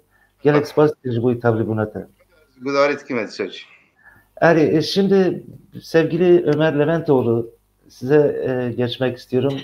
Son misafirimizsiniz. Kusura bakmayın, biraz epey de geciktik. Şimdi siz Murat Bozdağ'ı üzerine çok çok önemli bir belgesel hazırladınız. Katilini kovalayan adam adı altında. Hem o belgesele yönelik hem de Murat Bozdağ'la tanışıklığınız var mı? Nasıl varsa nasıl bir tanışıklık oldu? Murat Bozdağ'ı nasıl tanıyorsunuz? Bu konuda fikir ve görüşlerinizi almak isteriz. Buyurun. Teşekkürler. Türkçe sorduğunuz için ben de doğal olarak Türkçe konuşayım. Zaten çok az bir zaman kaldı. Evet. Şöyle söyleyeyim, ben 94 yılında Ankara'ya geldim. Gazeteciliğe başladım. Sadece siyasetin değil, gazeteciliğin de çok zor bir sınavdan geçtiği dönemdi. Ben Ankara'ya gelip de muhabirliğe başladığımda henüz stajyer olduğum dönemde 3 ay sonra bizim gazete bombalandı. Hatırlarsınız 4 Aralık 94'te. Evet. Ve ben o gece gazetede nöbetçiydim. Tam da stajyerliğimin bitip de muhabir ilk kez imzalı haberimin çıkacağı güne denk gelmişti o gün. Dolayısıyla o dönem başlı başına zor bir dönemdi. Ben o dönemde tanıdım Murat Bozdağ'ı. Murat Bozdak o dönemde parti içerisinde aktifti. Evet. Ben aslında muhabir olarak ekonomiye bakıyordum ama doğaldır ki özgür basın geleneği içerisinde yer aldığım için doğaldır ki hani Kürt siyasetine, Kürt toplumsallığına ilgi duyan bir habercilik yapıyorduk çok doğal olarak. Dolayısıyla o günden sonra da vefatına kadar Murat Bozdak'la şu ya da bu ölçüde şeyim oldu. Bir şekilde temasım oluyordu. Yani partiye gidip gelirken vesaire vesaire. Partide basın müşavirliği yapan arkadaşlarım vardı. Çoğunuz tanırsınız. Eyüp Demir, Kemal Avcı. Bu arkadaşlar aracılığıyla bazen Bozdak bana bir şeyler gönderdi. Mesela konuşmaları yapacak ekonomi üzerine birkaç not yazmamı yani konuşma notu hazırlamamı istediği dönemler olurdu. Seve seve yapardım ben bu işleri. Dolayısıyla o dönemden beri tanıdığım çok direkt böyle çok samimi bir ilişkim olmadı doğrusu, onu belirteyim. Fakat böyle dolaylı da olsa görüştüğümüz zamanlar çok oldu. Dolayısıyla bir şekilde izlediğim, takip ettiğim bir siyasetçiydi. Şimdi bununla biraz işin sanat tarafıyla bağlayayım. Zaten zamanımız da kısıtlı olduğu için çok uzatmayayım. Murat Bozdak'la ilgili bir biyografi, bir dokümanter, bir belgesel sinema filmi yapılması yönünde bir irade ortaya çıktığında ben buna çok sevindim gerçekten, çünkü ve bunun için beni aradıklarında çok sevindim, çünkü zaten böyle bir şey sadece bana sadece söylenmesi yeterliydi. Böyle bir çalışmayı severek canı gönülden yapardım. Yapmak istediğim bir şeydi. Neden? Sadece siyasi nedenlerle değil. Ben zaten benim sinemam biraz iddialı bir laf olabilir ama yani sinemaya bakışım diyeyim. Sinemaya bakışımda siyaset çok belirleyici değil. Yani Murat Bozdağ'ın politik bir insan olarak, bir genel başkan olarak, zor dönemlerin genel başkanı öyle isimlendirmiştik.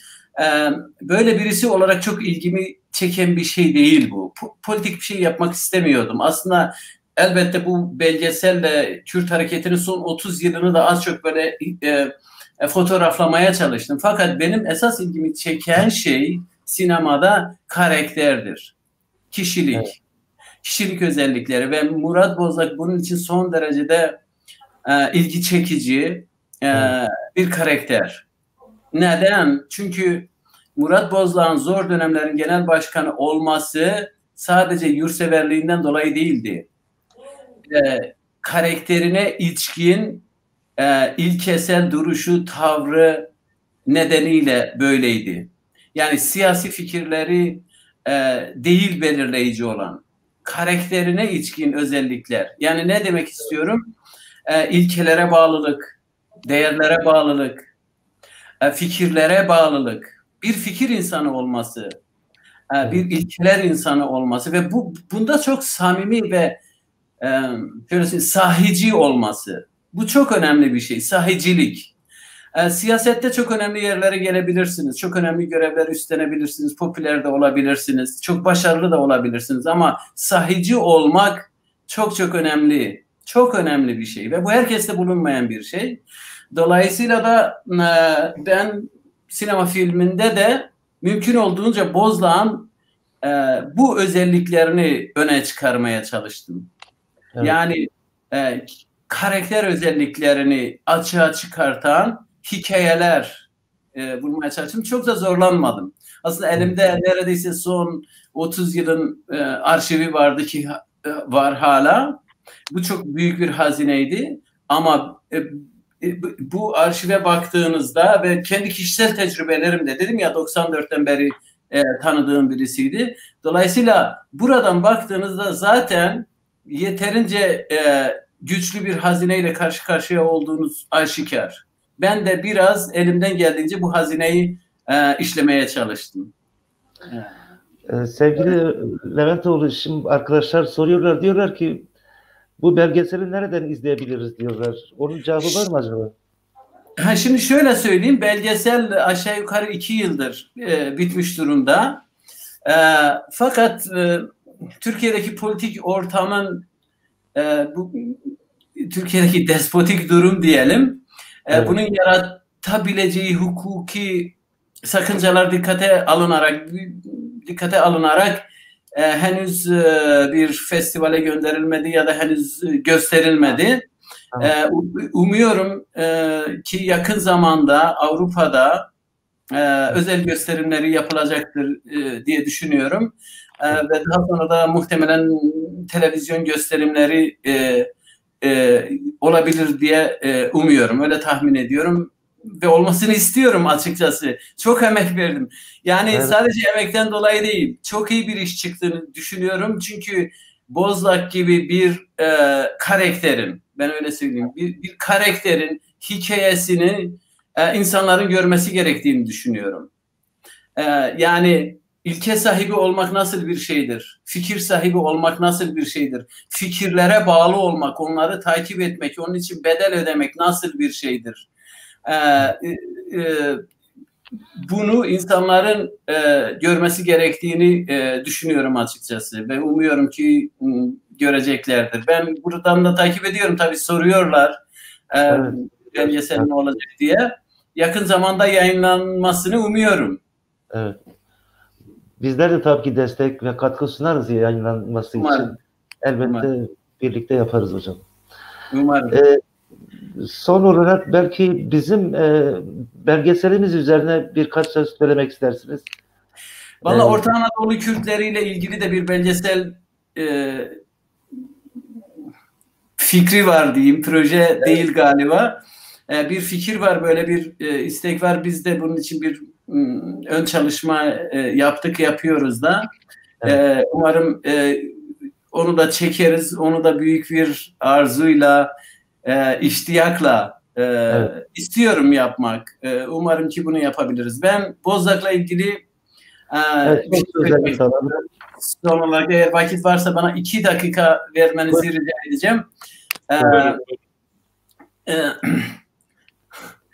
Şimdi dedim ya, yani ben karakterle gerçekten çok ilgileniyorum. Benim ilgimi çeken şey budur zaten.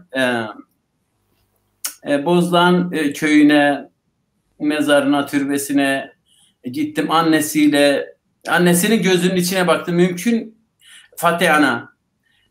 Mümkün olduğunca mesela onun gözünden, onun yüzünden böyle bir karakterin annesi olma duygusunu almaya ve resmetmeye ve aktarmaya çalıştım. Bozlak'la ilgili önemli anılardan birisi şudur. Bozlak klanlara, stranlara çok düşkün birisi. Ben bir şey hazırlamıştım. Slide onu girişte yayınladınız, sağ olun. Evet. Ahmet Roni parçasını çok sever. Ve onunla birlikte yıllarca çalışan Digor belediye başkanı, o dönem partiden, şu anda ismini unuttum, beni bağışlasın. Belki 100 kere birlikte seyahat ettiysek 100 kere de bana bunu söyletti diye anlatmıştı. Birçok başka insandan da, birlikte çalıştığı insandan da bunu dinledim. Bozlak'ın bir de böyle bir yanı var. Mesela işte Orta Anadolu Kürdü ya, böyle bu Kürdü özellikler hakkında belki birçok kişinin böyle şeyi yoktur, background bilgileri yoktur. Fakat Bozlak Kürt müziğine, sanatına, özellikle dengbejiye çok düşkün biriydi. O nedenle izniniz olursa onun anısına, onu yad etmek için bir kuble onun sevdiği parçayı okumak istiyorum. Buyurun. Ben çok anlamam ama bu duyguyu taşıyorum, şimdi paylaşmak istiyorum. Tamam hocam, buyurun. Ahmet Roni حينان تنميرنا حكيمي قرو كذا تنميرنا حكيمي لبلاد المعضالة خديرة بكتابي يا ابو حاري محان قلان ونسان داري للسرسن قبل معضالة خديرة ندخرجنا دباري أحمد لوي لوي لوي لوي لوي لوي لوي لوي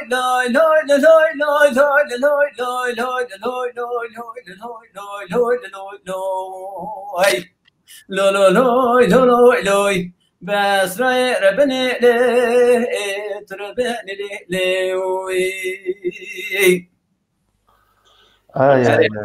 زمر والله Türkaş bu gerek spas tkınız bu tabli bu nata.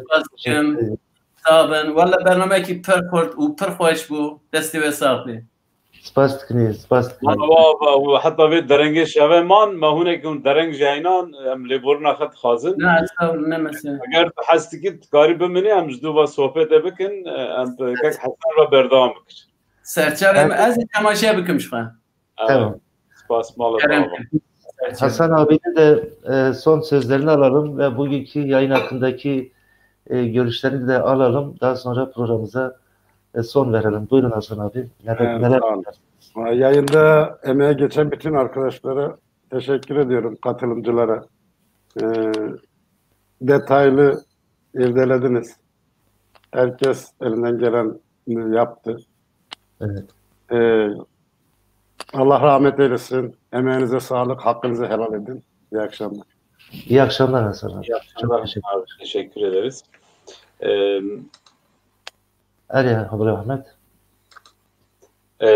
بله از که حسن چیدینه ما دینا تمام بله حتی به درنگی شوه اون مان و هم گهدار کرن و حوالا صدا پل و مساج اجمار دشنون و منو نجاتی بنافتکن راستی وانا پروژه احمد و نجاتی پاش به پروژه دا روبریا پکنه هیه توایی پکنه هیه کار خباتی پکنه هنه جبروی بناوی حوالین خه بناوی وانا جوگیشت کارا سلاوریز دشینین و سپاس که جبوی توایی حوالا مخواست از وی بیجم برنامه که ما 2 ساعتا وقت بقطند بو لی بو 3 ساعت 15 دقیقه 10 دقیقه لداوی از وی بیجم مجد نویسا خه ایرو دا جی گوته بو ریاکو مراد بوزاغ وکری ایرو بردوام دکه و مگوتیه تداوی داج مگوتیه مراد بوزاغ گورا خدا راحت رماده کرم کنecek. Evet sevgili seyirciler, sevgili konuklar, sevgili Orta Anadolu Kürtleri, bugün gerçekten Pekan TV üzerinden önemli bir program yaptık. Her iki dilimizde Kürtçe ve Türkçe birçok konu misafir ettik. ve mesajlarla bizleri desteklediniz, izlediniz. Onun için sizlere çok teşekkür ediyoruz. Murat Bozdağ'a yaraşır program yaptığımızı düşünüyoruz. Tekrar yeni yılınız kutlu olsun. Yeni yıla yönelik bir son videomuz var. Kurdiye ve tamaşa bakın. Beni gelecek Pekan TV programı için üzerine hepinize hoşça kalın. İyi akşamlar. Kendinize çok iyi bakın. Buyurun video gelsin.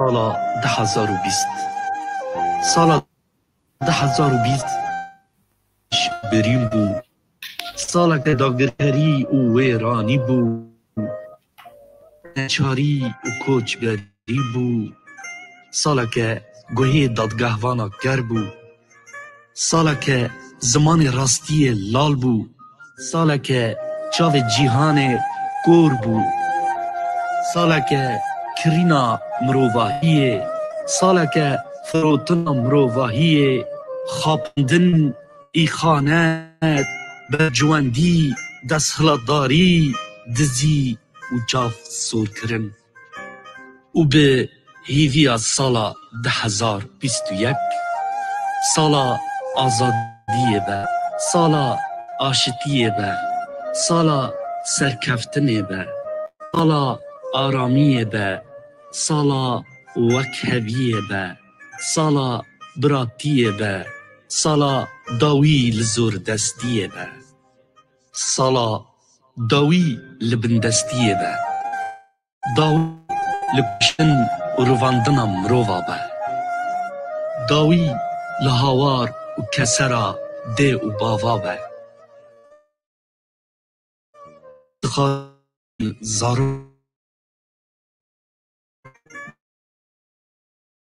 آب خال خوشا دوست حوال دلدار 2020 لآزادی و آرامی بیرده 2021 لآزادی و آرامی پیروز به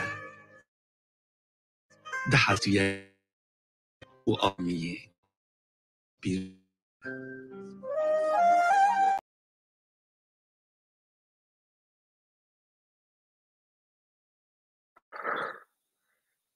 Evet. Havada bir dakika şu var babama. Bir dakika şu var.